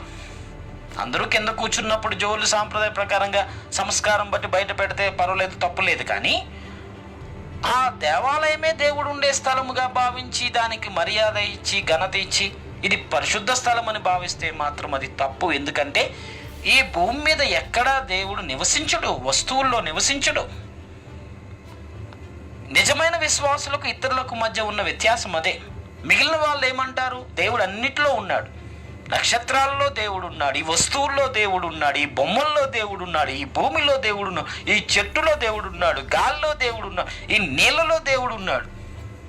వారి భావన అన్నిటిలో దేవుడు ఉన్నాడు. బైబిల్ చెప్తుంది అన్ని చోట్ల దేవుడు ఉన్నాడు. ఓకే, ఆకాశంలోకి ఎక్కిపోయినా 139వ కీర్తనలో దావీదు అంటాడు కదా, నేను ఎక్కడికి తప్పించుకుంటాను ప్రభువా నీ ఆత్మ దగ్గర నుండి. నేను ఆకాశానికి ఎక్కిపోయినా అక్కడ ఉంటావు, సముద్ర గర్భం కిందకి వెళ్ళిపోయినా అక్కడ ఉంటావు, నేను ఎక్కడికి వెళ్ళి దాక్కుంటాను ప్రభువా అని అంటాడు కదా. ఎక్కడన్నా దేవుడు ఉంటాడు, కానీ అన్నిటిలో నివసించడు. అది మనిషికి అర్థం కావట్లేదు. దేవుడు అన్నిటిలో ఉంటాడనే భావన సాతాను కలిగించాడు. కాబట్టి చాలామంది గృహదేవతలుగా ఆరాధిస్తున్న వ్యక్తులు ఈవెన్ రక్షించబడిన తర్వాత కూడా ఏదో ఒక మారుమూల ప్రాంతంలో ప్రజలకు కనబడకుండా చిన్న చిన్న వస్తువులను లోపల పెట్టి ఇవి గృహదేవతలను ఆరాధిస్తూ ఉన్నారేమో. వాక్యం వినండి సరిగ్గా. దేవుడు బొమ్మ కాదు, దేవుడు మాట్లాడేవాడు, సజీవుడు. ఆయన ప్రార్థన వినేవాడు, ప్రార్థనకు జవాబిచ్చేవాడు. ఇలాంటి సజీవమైన దేవుణ్ణి నిర్జీవమైన వాటితో పోల్చకూడదు, నిర్జీవమైన వాటిని దేవుడిగా భావించకూడదు. అందుకే 2వ ఆజ్ఞ చాలా ప్రధానంగా చెప్పాడు. పైన ఆకాశం, కింద భూమి, భూమి కింద ఉన్న నీళ్ళలో ఉన్న స్వరూపాలే, ఆ స్వరూపాలేవి కూడా మీరు పూజ చేయొద్దు అని చెప్పాడు. అయితే ఈరోజు ఇలాంటి ఆరాధన క్రైస్తవ్యంలోనికి వచ్చేసింది. ఏదో గుడ్డి నమ్మకం, ఇది పరిశుద్ధ స్థలం అని భావించటం, పరిశుద్ధత కలిగిన వస్తువులు అన్నట్టుగా కొన్ని సిలువలు మెడలో వేసుకోవటం, ఉంగరాల రూపంలో సిలువలు వేసుకోవటం. దేవుడేమి సిలువలు మెడలోను ఉంగరాల్లో పెట్టుకుని తిరగమని ఏం చెప్పటం లేదు. నా సిలువను మోయండి, నన్ను వెంబడించేవాడు అంటే సిలువ మోసుకొని తిరగటం కాదు. సిలువలో ఉన్న కష్టాలు అనుభవించడానికి, వేదనలు అనుభవించడానికి, అవమానాలు అనుభవించడానికి, సిలువ మరణం అనేది ఎలా ఉందో అలాంటి బాధలు యేసుప్రభు కొరకు అనుభవించడానికి సిలువను మీరు మోయాలి అన్నాడు. సిలువ మోయమంటే మనం మెడలోనో చేతుల్లోనో ఎక్కడనో తగిలించుకొని తిరగటం కాదు. మన ఇంటిలో కూడా ఎలాంటి బొమ్మల రూపంలో దేవుడు ఉండటానికి వీల్లేదు, ఎలాంటి బొమ్మలుగా దేవుడు ఆరాధించబడటానికి వీల్లేదు. దేవుడు ఆత్మ. ఈరోజు మన యొక్క ఈ లోక సంబంధమైన ఆచారాలను బట్టి మన ఆలోచన విధానాల్లో కూడా రకరకాల మార్పులు వచ్చేసినాయి. పూజ చేస్తేనే కానీ ఏ వస్తువు బయటకు రావట్లేదు. ప్రతి షాపు వాడు పూజ చేసి మనకు అమ్ముతేనే మనం తింటున్నాం, కొనుక్కుంటున్నాం. ఒక రైతు విత్తనం విత్తే ముందు పూజ, విత్తనం విత్తిన తర్వాత పంట పండిన తర్వాత పూజ, పంట మంచి రేటుకి అమ్మబడాలని పూజ, షాపులోనికి వచ్చిన తర్వాత రిటైలర్ పూజ, అది రోజు బయటకు అమ్మే ముందు పూజ. పూజ చేయకుండా ఎవరు అమ్మరు. మరి ఎలా బ్రతుకుతాం? అవే కదా తినేది. లేదు మేము అవి తినము, మేము ఇది తినమని ఇతరులు ఏదైనా మనకి ఇచ్చినప్పుడు మనం వాటిని అన్యాయంగా భావించి ఇది మేము తినకూడదు అన్న రీతిగా అనేక మందిని మనం శత్రువులు చేసుకున్నాం. సరిగ్గా వాక్యం మనకు అర్థం కాక మేము అది తినం ఇది తినమని చెప్పి అవతల వ్యక్తుల మనోభావాలు దెబ్బతినే రీతిగా, కించపరిచే రీతిగా వాళ్ళను మనం దూషిస్తున్నాం. బైబిల్ దానికి వ్యతిరేకం. మనం ఎవరితో ఎలా ఉండాలో సరిగ్గా బైబిల్ మనకు నేర్పిస్తుంది. మనం వేరే ప్లానెట్లో రక్షించబడిన తర్వాత దేవుడేం మనల్ని ట్రాన్స్ఫర్ చేయలేదు. మన చుట్టూ ఉన్న ఈ ప్రజల విశ్వాసాలు, మూఢ విశ్వాసాలు, లోక సంబంధమైన ఆచారాల మధ్య మనం ఉంటున్నాం. అయితే ఎలా ఉండాలో అది మనకు అర్థం కావట్లేదు. సొంత బంధువులే, రక్త సంబంధికులే, స్నేహితులే, ఉద్యోగ స్థలంలో తోటి ఉద్యోగస్తులే, చదువుకునే స్థలంలో విద్యార్థులే, ఇక్కడక్కడ కాదు వ్యాపార స్థలంలో వ్యాపారస్తులే, అందరికీ శత్రువులు అయిపోతున్నాం. ఏంటి? మేము అలా ఉండం, ఇలా ఉండం, ఇలా ఉంటాం, అలా ఉంటాం. లేదా ఒక విషయం మనకు అర్థం కావాలి. మనం పరిశుద్ధులమని నిరూపించుకోవడానికి మీరు పాపులని ఎవరితో మనం చెప్పన్న అవసరం లేదు. మనం పరిశుద్ధులమని నిరూపించుకోవడానికి మీరు పాపులు, మీరు అది ఇది అనే భావనతో ఎప్పుడు ఎవరిని వేలెత్తి చూపించకూడదు. యేసుక్రీస్తు లైఫ్ స్టైల్ అది కాదు. యేసు ప్రభువుని ఏమన్నా తెలుసా? ఈయన పాపులకు సుంకరులకు స్నేహితుడు అని పిలిచారు. ఎందుకన్నాడు? పాపులు సుంకరులు అంటే ఇశ్రాయేలీలు కానివారు, అన్యులు, ఇతర మతస్థుల దగ్గర భోజనాలు చేశాడు. వాళ్ళు పెడితే తిన్నాడు. వాళ్ళు బలి అర్పించి పెట్టారా లేకపోతే ఇంకేదన్నా చేశారా? అన్ని చోట్ల తిన్నాడు. అందుకే ఇశ్రాయేలు ప్రజలు ఎలా వెలేశారు? యేసు ప్రభుని ఏమన్నారు? వీడు పాపులకు సుంకరులకు స్నేహితుడు, వాళ్ళందరి దగ్గర భోజనాలు చేసేస్తున్నాడు అపవిత్రమైనవన్నీ అన్నాడు. నేను పాపుల కొరకే యేసు ప్రభు వచ్చానన్నాడు. ఎవరిని వేలెత్తి చూపించలేదు కదా యేసుక్రీస్తు ప్రభు. ఈరోజు మనమేదో పరిశుద్ధంగా ఉన్నట్టు, మనమే గొప్ప వాళ్ళం అన్నట్టు ఇతరులను వేలెత్తి చూపిస్తూ ఉన్నాం. చూడండి, అది తప్పుడు అభిప్రాయం. కొలస్సీలకు రాసిన పత్రికలో 2వ అధ్యాయంలో ఒక మాట నేను చదువుతున్నా. పిల్లరా, కొన్ని నిమిషాల్లో వాక్యం నేను ఫాస్ట్గా ముగించడానికి ప్రయత్నం చేస్తాను. ఇది సబ్జెక్ట్ పరంగా మధ్యలో ఆపితే బాగోదు. అన్ని రీతిలుగా నేను మీకు చెప్పాలి. 2వ అధ్యాయం కొలస్సీలకు రాసిన పత్రిక 2వ అధ్యాయం 18, 19 అది అయిపోయింది. దాని తర్వాత 20 వచనం నుండి నేను చదువుతున్నాను. మీరు క్రీస్తుతో కూడా లోకం యొక్క మూల పాఠముల విషయంలో మృతి పొందిన వారైతే, మూఢ విశ్వాసాల విషయంలో, మూల పాఠాలు అంటే పాత కాలం నుండి వస్తున్న ఈ సాంప్రదాయాలు, ఆచారాల విషయంలో కూడా నువ్వు మృతి పొందాలి. ఎందుకు? నువ్వు క్రీస్తుతో కూడా నువ్వు బ్రతకాలి కాబట్టి. క్రీస్తు మరణించి తిరిగి లేచినప్పుడు ఇవన్నీ సాంప్రదాయాలు, ఈ గుడ్డి నమ్మకాలు, మూఢ విశ్వాసాలు, లోకాచారాలన్నీ యేసుక్రీస్తు ప్రభు సమాప్తం చేసేసాడు. ఒకప్పుడు ఇశ్రాయేలు ప్రజలు కూడా అదే భక్తి, ఆ బలి అర్పణలే భక్తి అన్నట్టుగా భావించారు. అవన్నిటికీ యేసు ప్రభు పులి స్టాప్ పెట్టేశాడు. పులి స్టాప్ పెట్టేశాడంటే ముగించబడ్డది. దాన్ని తీసుకుని నువ్వు పక్కన కామ పెట్టడానికి వీల్లేదు. పులి స్టాప్ అంటే పులి స్టాపే.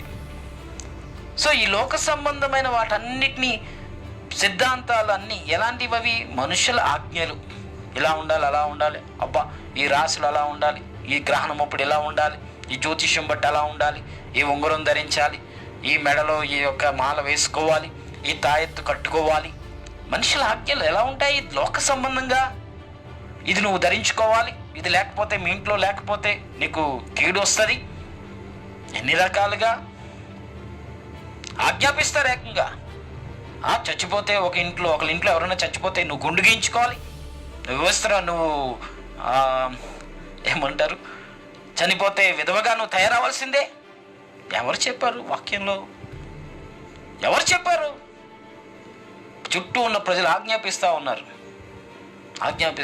అందుకే బైబిల్ చాలా స్పష్టంగా చెప్తుంది, క్రీస్తుతో కూడా లోకం యొక్క మూల పాఠముల విషయంలో మృతి పొందిన వారైతే గనక లోకములో బ్రతుకుచున్నట్టుగా మనుషుల ఆజ్ఞలు, పద్ధతులను అనుసరించి చేత పట్టుకోవద్దు, రుచి చూడొద్దు, ముట్టవద్దు అను విధులకు మీరు ఎలా లోబడతారు?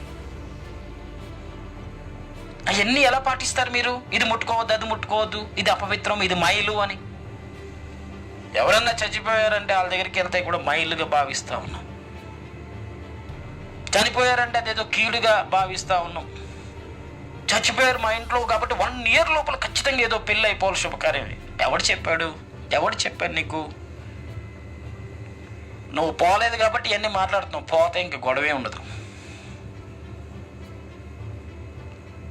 ఎన్ని సిద్ధాంతపరంగా అది ముట్టుకోవద్దు, ఇది ముట్టుకోవద్దు. వాళ్ళ దృష్టిలో ఒక వ్యక్తికి విగ్రహం అనేది దేవుడు. ఒక విషయం మనకు అర్థం కావాలి.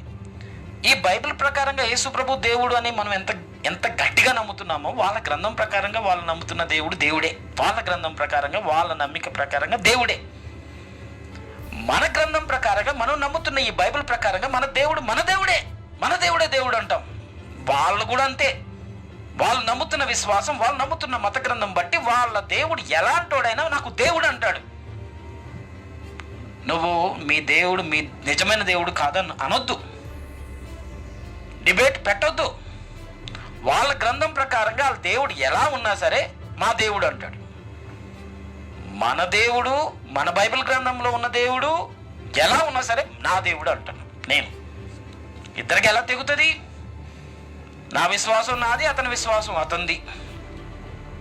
నా విశ్వాసంలోనికి బలవంతంగా ఒక డిబేట్ పెడితే, వాదిస్తే అతను రాడు. ఇది అర్థం కావట్లేదు ప్రజలకి. ఆర్గ్యుమెంట్ చేయటం, వాదించటం, కూర్చొని పంచాయతీ పెట్టడం డిబేట్ల రూపంలో.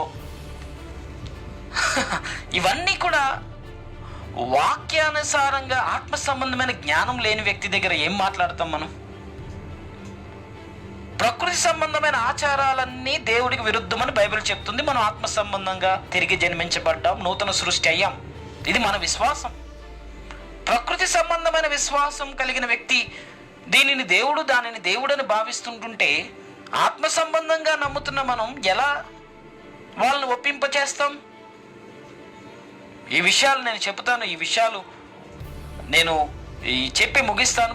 జాగ్రత్తగా వినండి. రోమిలకు రాసిన పత్రిక 1వ అధ్యాయం 2వ అధ్యాయం ఖచ్చితంగా మీరు తర్వాత చదవండి. నేను ముగించిన తర్వాత చాలా ఇంపార్టెంట్ విషయాలు పౌలు ఇక్కడ రాస్తున్నాడు. ఇలా రక్షించబడిన వాళ్ళకే కాదు, మిగిలిన వాళ్ళు అంటే గ్రీసు దేశస్థులైనప్పటికీ ఇశ్రాయేలు ప్రజలైనప్పటికీ అందరికీ ఇది సంబంధించిన మాటలు నేను చదువుతున్నాను. రోమిలకు రాసిన పత్రిక 1వ అధ్యాయం 18 నుండి. కొంత సమయం ఎక్కువ అనుకోవద్దు, నేను త్వరగా చెప్పే ప్రయత్నం చేస్తున్నాను. దుర్నీతి చేత, రోమిలకు రాసిన పత్రిక 1వ అధ్యాయం 18వ వచనం, దుర్నీతి చేత సత్యమును అడ్డగించు మనుషుల యొక్క సమస్త భక్తిహీనత మీదను, సత్యమును అడ్డగిస్తున్న ప్రతి భక్తిహీనత మీద, దుర్నీతి మీద దేవుని కోపం పరలోకము నుండి బయలుదేరుతుంది. పిల్లరా, ఎవరైనా సత్యాన్ని అడ్డగిస్తే, సత్యానికి భిన్నంగా వాదిస్తే, సత్యానికి భిన్నంగా ఎవరైనా ఏదైనా ప్రతిపాదిస్తే నువ్వు నేను కోపడొద్దు. మా దేవుణ్ణి ఇంత అన్నాడు, అలాగన్నాడు. అమ్మా ఎందుకు? సత్యానికి భిన్నంగా ఎవరైనా స్పందిస్తే దేవుడు స్పందిస్తాడని బైబిల్ చెప్తుంది. రోమిలకు రాసిన పత్రిక 1వ అధ్యాయం 18వ వచనంలో, దుర్నీతి చేత సత్యమును అడ్డగించు మనుషుల యొక్క సమస్త భక్తిహీనత మీద, దుర్నీతి మీద దేవుని కోపం పరలోకం నుండి బయలుపరచబడుతుంది. దేవుని జోలికొస్తే దేవుడే చూసుకుంటాడు. యెహోవా ఎవడు అన్నాడు ఫరో. ఏమైంది కదా? 10 తెగుళ్ళు వచ్చాయి. నా బలము నా రాజ్యం అన్నాడు. అంతా జలసమాధి అయిపోయింది ఎర్ర సముద్రంలో. మోషే ఏమన్నాడు? Wait and see. మీరు ఊరక నిలిచుండి చూడండి దేవుడు ఏం చేస్తాడు అన్నాడు. You wait and see. దేవునికి విరుద్ధంగా ఎవరైనా మాట్లాడితే, దేవుణ్ణి కించపరిస్తే, యేసు ప్రభు యొక్క పరిశుద్ధతను దూషిస్తే పరలోకం నుండి దేవుని ఉగ్రత కుమ్మరించబడుతుంది. నువ్వు నేను కోపపడటమో, పోలీస్ కేసు పెట్టడమో, ఆ వ్యక్తిని తప్పు పట్టడమో, అతనికి విరోధంగా డిబేట్ పెట్టడమో, అతని గురించి ఎక్స్ప్లెనేషన్, ఇవన్నీ మనకు అక్కర్లేదు. దేవుడు పరలోకం నుండి తన కోపాన్ని చూపిస్తే ఎలా ఉంటుందో దేవుని కోపానికి అవకాశాన్ని ఇద్దాం. 19వ వచనం, రోమిలకు రాసిన పత్రిక 19వ అధ్యాయం 1వ వచనం నుండి, ఎందుకనగా దేవుణ్ణి గూర్చిన తెలియసఖ్యమైనదేదో అది వారి మధ్య విషదమై ఉన్నది, దేవుడు అది వారికి విషదపరిచాడు. దేవుడు వారికి కూడా విషదపరిచాడా? దేవుణ్ణి గూర్చి తెలియసఖ్యముగా ఉండే విషయాలు ఏమైతే ఉన్నాయో అవన్నీ దేవుడు వారికి చెప్పాడా? చెప్పాడు. కాబట్టే కోప్పడుతున్నాడు. అన్ని రకాల మత విశ్వాసాలు కలిగిన వారిని గూర్చి ఇక్కడ రాయబడింది. యూదులైనప్పటికీ, గ్రీసు దేశస్థులైనప్పటికీ, ఎవరైనప్పటికీ దేవుడు సత్యమును గూర్చిన విషయాలు, మనుషులకు దేవుణ్ణి గూర్చి తెలియసఖ్యముగా ఉండే విషయాలు ఏవైతే ఉన్నాయో అవన్నీ దేవుడు విషదపరిచాడు. ఇప్పుడు మనకు ఆలోచన వస్తుంది, ఏంటబ్బా మనం స్వార్థాలకు ప్రకటించలేదు, లేకపోతే వారు మన స్వార్థ వినట్లేదు, వాళ్ళకు దేవుడు ఎలాగా దేవుని యొక్క ఉద్దేశం బయలుపరిచాడు? దేవుణ్ణి గురించి తెలియసఖ్యమైన విషయాలు ఏవైతే ఉన్నాయో దేవుడు వారికి విషదపరిచాడా? అబ్బా ఎలా విషదపరిచాడు అనే మనకు ప్రశ్న ఉంది కదా. చదువుదాం. 20వ వచనం, రోమిలకు రాసిన పత్రిక 1వ అధ్యాయం 20వ వచనంలో, ఆయన అదృశ్య లక్షణములు అనగా ఆయన నిత్య శక్తియు దేవత్వమును జగత్తు ఉత్పత్తి మొదలుకొని, గమనించండి పిల్లరా, మనిషి నిర్మాణమే లేదు. మనిషి నిర్మాణం జగత్ పునాది వేయబడక మునిపే, మనిషి నిర్మాణం లేక మునిపే దేవుడు చూడండి, ఆయన అదృశ్య లక్షణములు అనగా ఆయన నిత్య శక్తియు దేవత్వము, ఆయన దైవత్వమును గూర్చి జగదుత్పత్తి మొదలుకొని సృష్టించబడిన వస్తువులను ఆలోచించుట వలన తేటపడుచున్నవి. సాధారణంగా గ్రహాలు, రాసులు, నక్షత్రాలు అనగానే ఇది మన సంబంధించిన టాపిక్ కాదు. ఇది మత విశ్వాసాలు, ఇతరుల మత విశ్వాసాలు, ఇతరులకు సంబంధించింది అనుకుంటాం. బైబిల్ ఏమని సెలవిస్తుంది? ఆకాశములు దేవుని మహిమను వివరిస్తున్నాయి, అంతరిక్షం ఆయన చేతి పనిని, ఆయన జ్ఞానాన్ని తెలియచేస్తుంది. వాటికి భాష లేదు, మాట లేదు, స్వరం లేదు, అది వినపడదు ఎవరికి, కానీ దేవుణ్ణి గూర్చి ప్రచురం చేస్తుందని బైబిల్ చెప్పట్లేదా? ఇక్కడ అదే నిర్ధారణ జరుగుతుంది. రోమీయులకు రాసిన పత్రిక 1వ అధ్యాయం 20వ వచనంలో ఆయన అదృశ్య లక్షణాలు అనగా ఆయన నిత్య శక్తియు, దేవత్వము, జగదుత్పత్తి మొదలుకొని సృష్టించబడిన వస్తువులను ఆలోచించటం వలన, పైన ఆకాశంలో ఉన్న నక్షత్రాలను ఆలోచించటం వలన, సృష్టించబడిన క్రింద భూమి మీద ఉన్న వస్తువులను ఆలోచించటం వలన, భూమి మీద ఉన్న ప్రతి పనిని, దేవుడు చేసిన ఈ సృష్టిని ఆలోచించటం వలన దేవుని శక్తిని, దేవుని యొక్క దైవత్వమును ప్రపంచానికి దేవుడు ఆల్రెడీ ప్రత్యక్షపరిచేశాడు. ఇక్కడ వారు నిరత్తరులై ఉన్నారు అని రాయబడింది. నిరత్తరులు అంటే దాని అర్థం ఏంటంటే నాన్ ఎక్స్క్యూజ్. ఇక వాళ్ళకి దేవుడు బయలుపరిచేశాడు, క్షమించాల్సిన అవసరం కూడా దేవుడికి లేదు. అదే అర్థం. క్షమించాల్సిన అవసరం లేదు, దేవుడు బయలుపరిచేశాడు తన చిత్తాన్ని. ఆకాశంలో అదృశ్య లక్షణాలు, నిత్యశక్తి, దేవత్వం, జగదుత్పత్తి మొదలుకొని సృష్టించబడిన ప్రతి వస్తువు ద్వారా దేవుడు తన చిత్తాన్ని బయలుపరిచేశాడు. అయితే ఇక్కడ గమనించండి 21వ వచనంలో, వారు దేవుణ్ణి ఎరిగి కూడా, చాలా స్పష్టంగా బైబిల్లో రాయబడింది, వారు దేవుణ్ణి ఎరిగియు ఆయనను దేవునిగా మహిమపరచలేదు. ఇది ప్రాబ్లం. వాంటెడ్లీ ఆకాశ నక్షత్రాల రూపురేఖలు భూమి మీదకి ఇంపోర్ట్ చేసి, ఆ రూపాలు దేవుని రూపమని కావాలని చెప్పి, దేవుని రూపురేఖల్లో మానవుడు దేవుణ్ణి బంధించి ఒక విగ్రహంగా చేసి కావాలని చాలా స్పష్టంగా బైబిల్ చాలా స్పష్టంగా చెప్తుంది. దేవుణ్ణి ఎరిగి కూడా ఆయనను దేవునిగా మహిమపరచలేదు, కృతజ్ఞతాస్తుతులు చెల్లింపలేదు. వారు తమ వాదనలో కూడా వ్యర్థమయ్యారు. అంటే అలా దేవుడు ఉంటాడని చెప్తున్నందుకు దేవుడు ఆత్మ కదా అంటే ఆ వాదన వాళ్ళది వ్యర్థమైపోతుంది, నిలబడలేకపోతున్నారు. కానీ వాంటెడ్లీ వాళ్ళు ఏం చేస్తున్నారు? దేవుణ్ణి ఎరిగియు, చాలా స్పష్టంగా బైబిల్లో రాయబడింది, వారు దేవుణ్ణి ఎరిగియు. ఆకాశ చిత్రపటాలు చూస్తే దేవుడు ఎవరు అర్థమైపోతుంది, వాళ్ళకి ఎంత గొప్పోడు అర్థమైపోతుంది. అలా దేవుణ్ణి ఎరిగియు కూడా వారు కావాలని దేవునిగా మహిమపరచకుండా, దేవునికి కృతజ్ఞతాస్తుతులు చెల్లించి ఆయన ఎదుటి సాగిలు పడకుండా కావాలని వారు ఏం చేస్తున్నారు? 22వ వచనంలో, వారి అవివేక హృదయము అంధకారముగా మార్చబడింది, తాము జ్ఞానులమని చెప్పుకుంటున్నారు.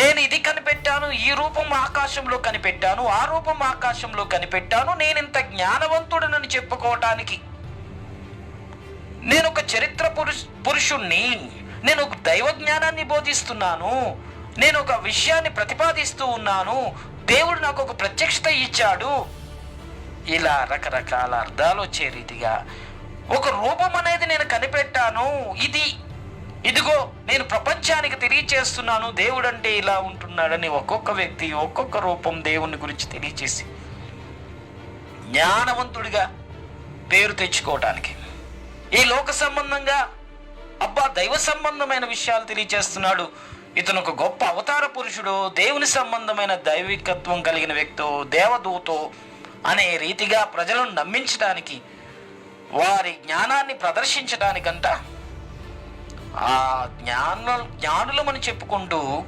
బుద్ధిహీనమైన పనులు చేశారు. చరిత్ర నుండి ఇప్పటికీ తాము జ్ఞానులమని చెప్పుకుంటూ బుద్ధిహీనమైన పనులు చేశారు. ఎంతో జ్ఞానవంతులుగా చలామణి అవుతూ, దేవుడిగా చలామణి అవుతూ, నేను చెప్పిందే వేదం అని చెబుతూ రకరకాల గ్రంథాలు కూడా రాసేశారు మన ఇండియా దేశంలో. ఇదే జ్ఞాన గ్రంథంగా, ఇదే మనం పాటించాల్సిన సిద్ధాంతపరమైన గ్రంథంగా, ఇదే ధర్మముగా రకరకాల గ్రంథాలు రాసేశారు దేవుడు నాకు బయలుపరిచాడని. వారి జ్ఞానాన్ని అంతా బయట పెట్టారు. కానీ బైబిల్ ఏం చెప్తుందో తెలుసా? వారంట అవివేక హృదయము అంధకారంగా మార్చబడింది, తాము జ్ఞానులమని చెప్పుకుంటూ బుద్ధిహీనులుగా ఉన్నారంట. దేవుడెవరో తెలిసినప్పటికీ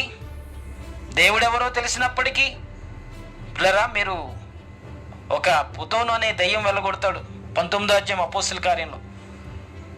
అర్తమీదేవి దగ్గర శకునాలు చెబుతూ సోది చెబుతూ ఉన్న వ్యక్తికి విడుదల కలుగజేస్తాడు పౌలు. వెంటనే ఆలయానికి వచ్చే ఇన్కమ్ ఆగిపోతుంది.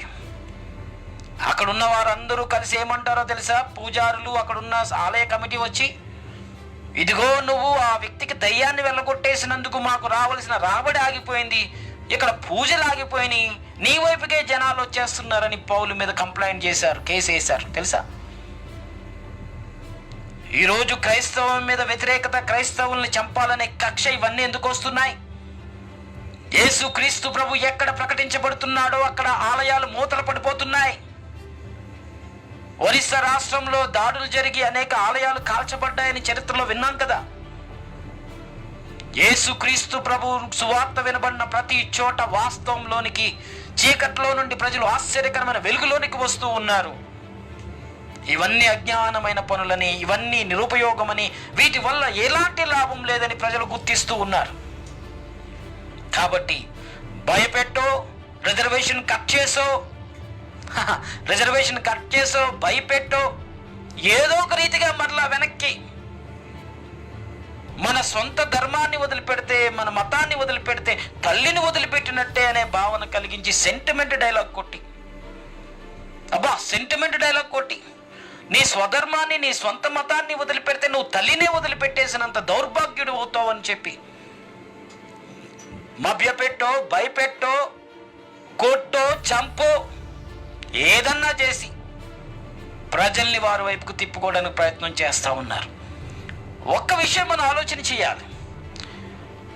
యేసుక్రీస్తు ప్రభు తిరిగి లేచి సజీవంగా ఉన్నాడా లేదా అంటానికి ఇదే నిదర్శనం.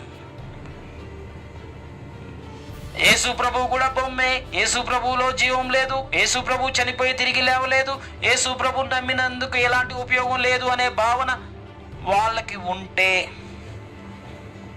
వీళ్ళందరూ పిచ్చోళ్ళు కదా, వీళ్ళు పిచ్చోళ్ళు కదా, ఏదో భక్తి చేసుకొని పిచ్చోళ్ళు కదా, మంచి పదం ఉపయోగిస్తున్నారులే, గొర్రెలు. ఏది పడితే అది నమ్ముతారు, అలా గుడ్డిగా వెళ్ళిపోతారు, వాక్యాన్ని అట్టుకుని అంటున్నారు కదా గొర్రెలని. ఓకే, గొర్రెలు గుడ్డిగా బైబిల్ నమ్ముతున్నారు, గుడ్డిగా ఏం ఉపయోగం అని యేసు ప్రభు ఆయన చనిపోయాడు, ఆయన వల్ల ఉపయోగం లేదని భావిస్తే వదిలిపెట్టేయచ్చు కదా. యేసు ప్రభుని నమ్మినందుకు అంత కక్ష ఎందుకు? యేసు ప్రభుని నమ్మితే నీ కులం, నీ క్యాస్ట్ మారిపోతుంది అని చెప్పడం ఎందుకు? యేసు ప్రభుని నమ్మితే నీ ఉద్యోగాలు పోతాయని చెప్పడం ఏంటి? రిజర్వేషన్ పోతుందని చెప్పడం ఏంటి? యేసు ప్రభుని నమ్మితే ఎందుకు గ్రామాల నుంచి వెలివేయబడుతున్నారు? యేసు ప్రభు కూడా అందరిలాంటి వాడు, యేసు ప్రభు కూడా చనిపోయాడు, యేసు ప్రభు కూడా వీళ్ళు గొర్రెల్లే అనుకుంటే వదిలేచ్చు కదా.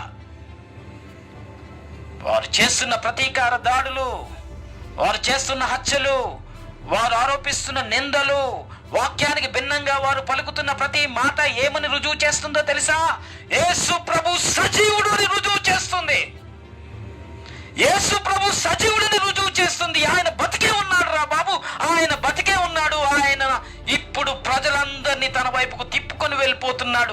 ఆలయాలు మూతలు పడిపోతున్నాయి, మన దేవాలయాలు మూతలు పడిపోతున్నాయి, ఆర్థిక లావాదేవీలు నష్టపోతున్నాము. అయ్యో, యేసు ప్రభు బతికే ఉన్నాడన్న కంగారు వాళ్ళకు ఉంది. కాబట్టి నమ్మిన ప్రతి వ్యక్తి, యేసు క్రీస్తు ప్రభునందు విశ్వాసం ఉంచిన ప్రతి వ్యక్తి వాళ్ళ దృష్టిలో శత్రువుగా మార్చబడుతున్నాడు.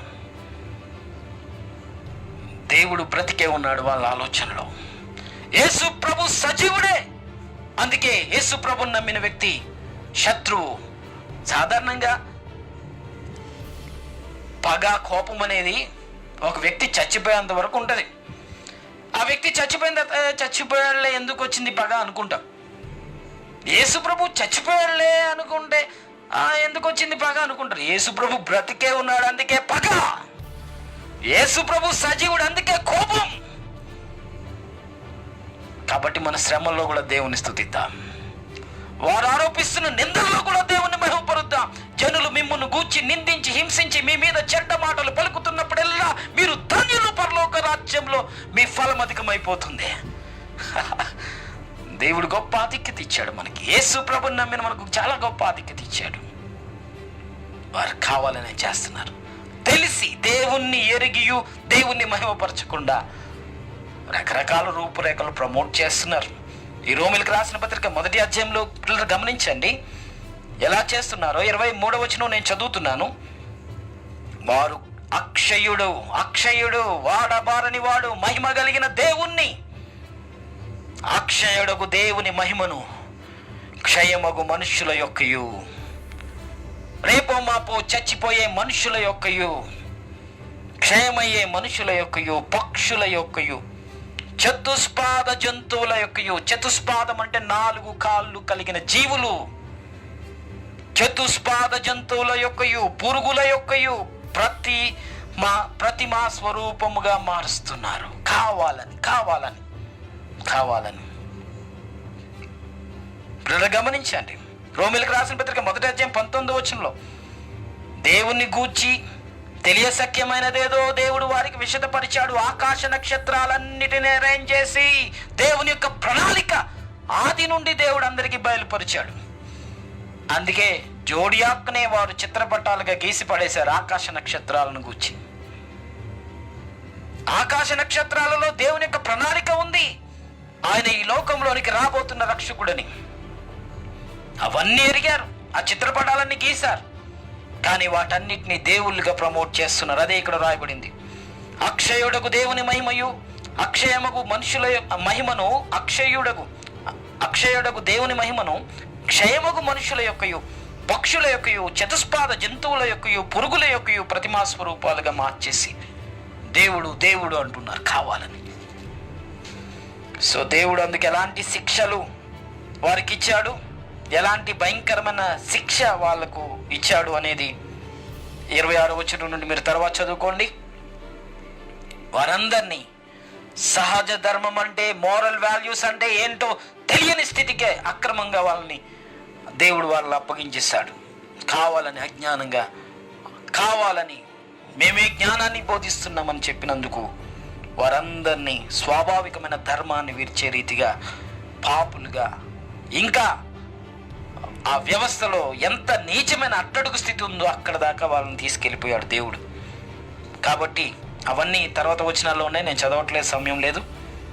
లేదా ఒక్కటి మనం తెలుసుకోవాలి. 2వ అధ్యాయంలో రోమిలకు రాసిన పత్రిక నేను చదువుతాను. కాబట్టి తీర్పు తీర్చు మనుషుడా, నువ్వెవడైనా సరే, నువ్వు నిరత్తుడై ఉన్నావు, నీకు అన్నీ తెలుసు, నీకు కూడా క్షమాపణ లేదు. తెలిసిన దాన్ని తెలియదు అన్నా, తెలియని దాన్ని తెలుసు అన్నా, క్షమాపణ లేదు. నిరత్తరుడు అంటే నో ఎక్స్క్యూజ్డ్ పర్సన్. దేని విషయంలో ఎదుటివానికి నువ్వు తీర్పు తీర్చుతున్నావో దాని విషయంలో నీవే నేరస్తుడవు, తీర్పు తీర్చుకొనుచున్నావు. నేరస్తుడు అని తీర్పు తీర్చుకుంటున్నావు. ఎందుకు?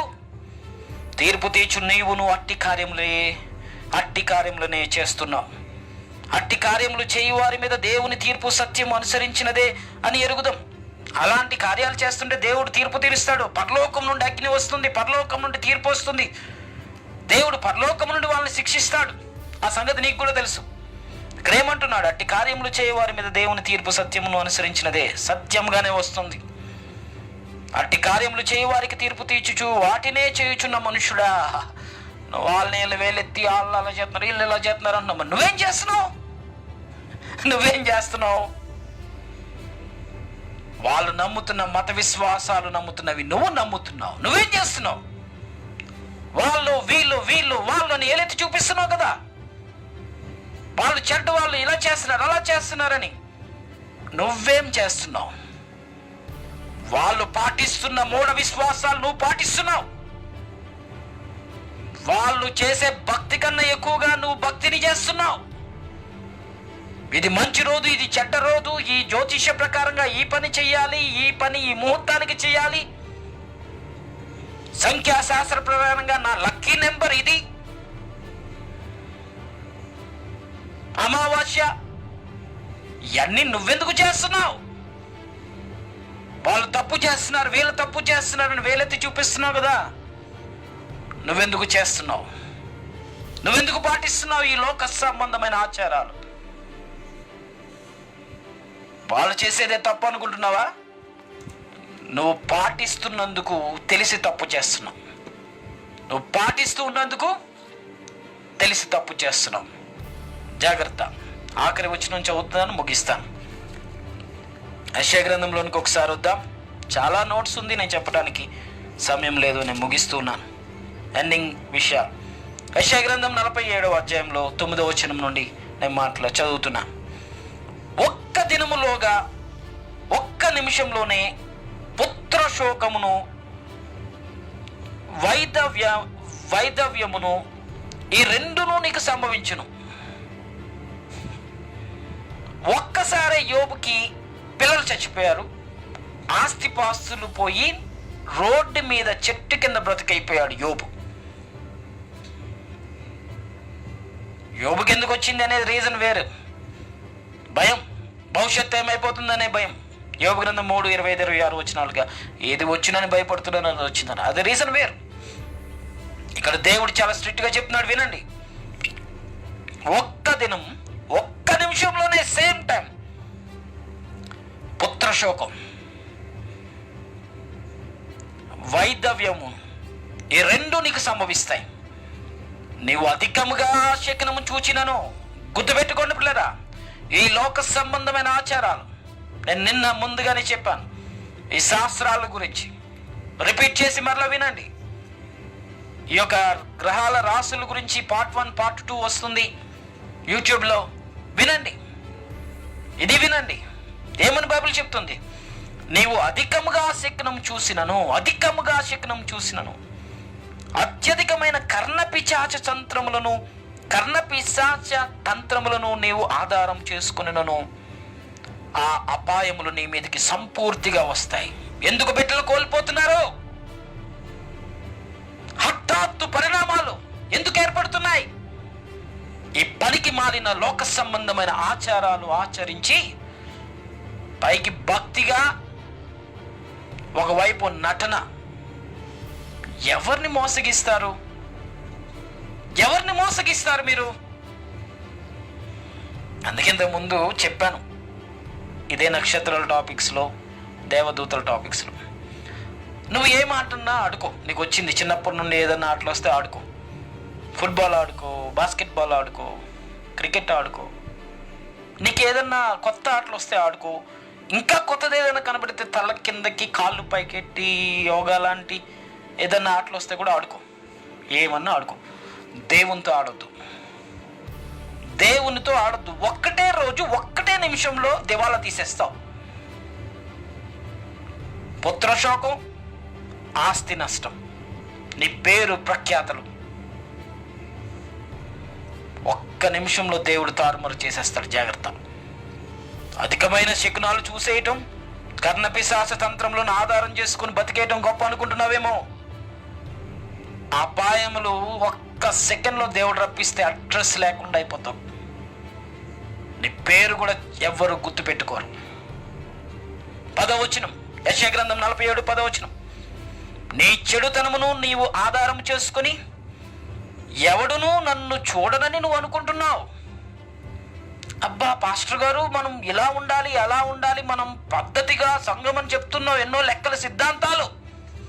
సంఘాల్లో మనం ముసుగు వేసుకోవాలి పాస్టర్ గారు, ఎక్కువగా ఈ ఆభరణాలు పెట్టుకోకూడదు పాస్టర్ గారు, సంఘం లోపలికి వస్తున్నప్పుడు చెప్పులు వదిలిపెట్టాలి పాస్టర్ గారు, ప్రతి ఆదివారం అందరం కూడా తెల్ల బట్టలు వేసుకోవాలి పాస్టర్ గారు అని చాలా మర్యాదలు బోధిస్తున్నావు, చెప్తున్నావు సంఘాలకు. ఇక్కడ బైబిల్ ఏం రాబడిందో తెలుసా?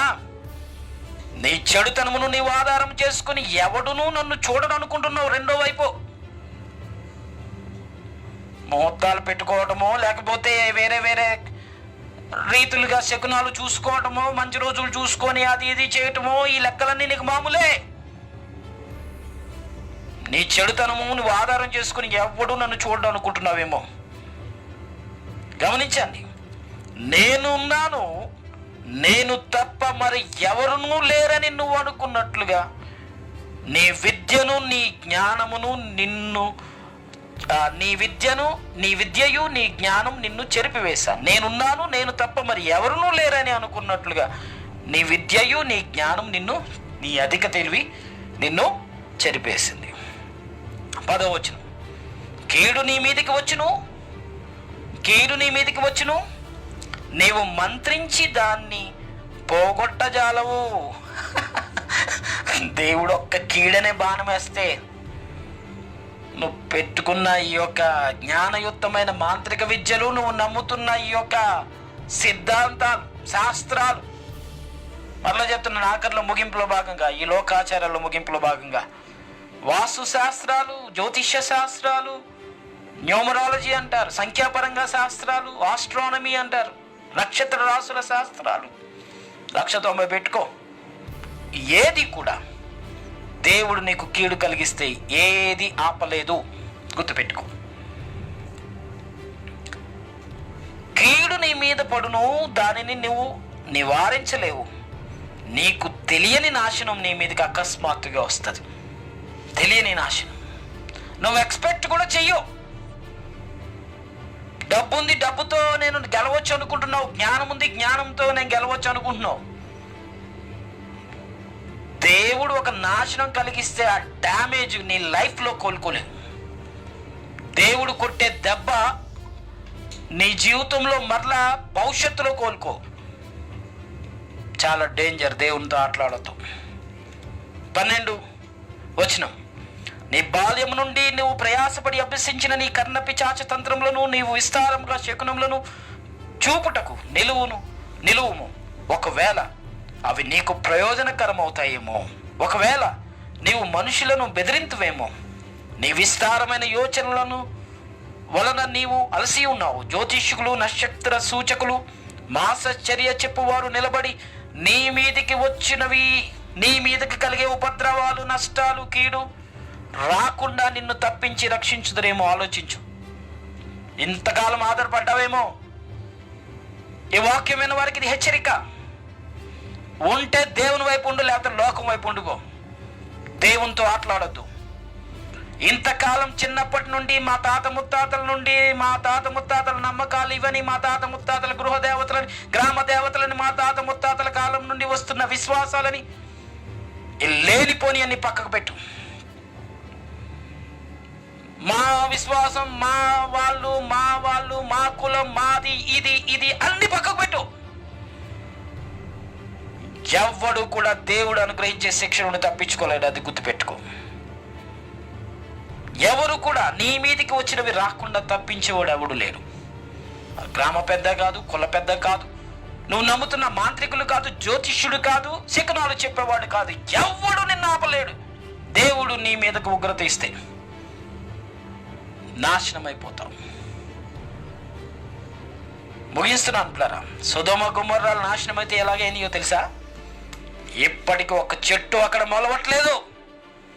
సొదొమ గొమొర్రా మట్టి మీద ఒక్క చెట్టు మొలవట్లేదు. ఒక్క కన్స్ట్రక్షన్ అక్కడ లేదు. దేవుడు దెబ్బ కొడితే అలా ఉంటుంది. ఐగుప్తు రాజ్యం సర్వ సైన్యాన్ని సముద్రంలో జలసమాధి చేసి పడేశాడు. ఒకప్పుడు అమెరికాలాగా ఐగుప్తు అనేవారు ప్రజలు. ఇప్పుడు అంటున్నారు ఐగుప్తు గొప్ప దేశం అని. గొప్ప పేరు చరిత్రలో మట్టి కనిపించాడు. ప్రపంచాలని ఏలిన దేశం ఐగుప్తు. అంటే కరువులు వస్తే ప్రపంచానికి దాన ధర్మాలు చేసిన దేశం. దిక్కు దివాన లేకుండా అయిపోయింది ఐగుప్తు దేశం.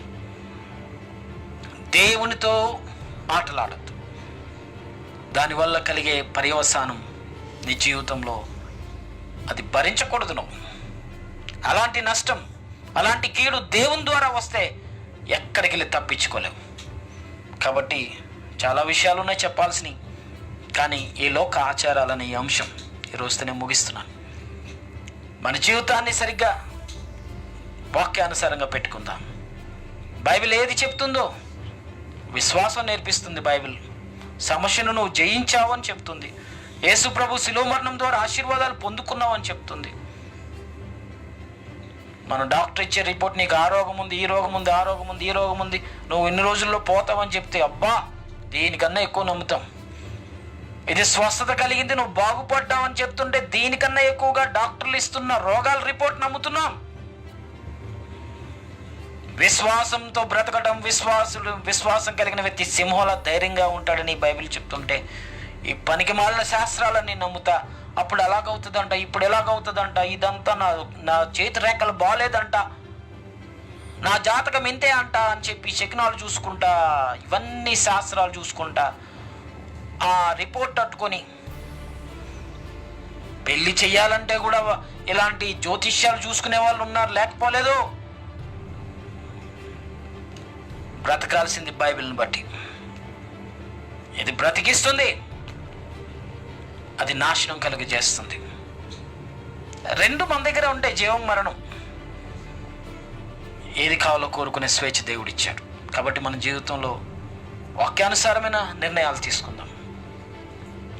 మన పిల్లలకు ఆశీర్వాదకరంగా ఉండే తల్లిదండ్రులుగా ఉందాం. మన పిల్లలు శాపగ్రస్తులు అవడానికి మనం కారకులు కాకూడదు. ఈ మూఢ విశ్వాసాలు, మూఢ పద్ధతులు ఒకవేళ మన కాలం వరకు, మన జనరేషన్ వరకు, మన తాత ముత్తాతల కాలం నుండి ఎప్పటి నుండి వస్తాయి. You are the person to break all the worldly traditions in your life. You put full stop. నువ్వు full stop పెట్టే వ్యక్తివి కావాలి. ఇప్పటి వరకు వచ్చిన ఆచారాలు, లోక సంబంధమైన వ్యవహారాలు, నమ్మకాలు, మత సంబంధమైన విశ్వాసాలు, లోక సంబంధమైన విశ్వాసాలు, మూఢనమ్మకాలు, లోక సంబంధమైన ఆచారాలు అన్నిటికీ you are the full stop. You are the full stop for all worldly religions in your life. దేవుని కొరకు బ్రతికే జీవితం నీ కుటుంబంలో ప్రారంభం అవ్వాలి. నీవు నీ పిల్లలకు ఎలాంటి శాపగ్రస్తమైనది, ఎలాంటి కీడు నీ బిడ్డలకు రాకుండా నువ్వే నిర్ణయం తీసుకో. దేవుడు నిషేధించాడు అంటే నిషేధించాడు. దానికి మేకప్ కొట్టి ఇటు అటు మళ్ళీ మార్చి అది కదా ఇది పర్లేదులే అందరూ నమ్ముతున్నారు అనొద్దు.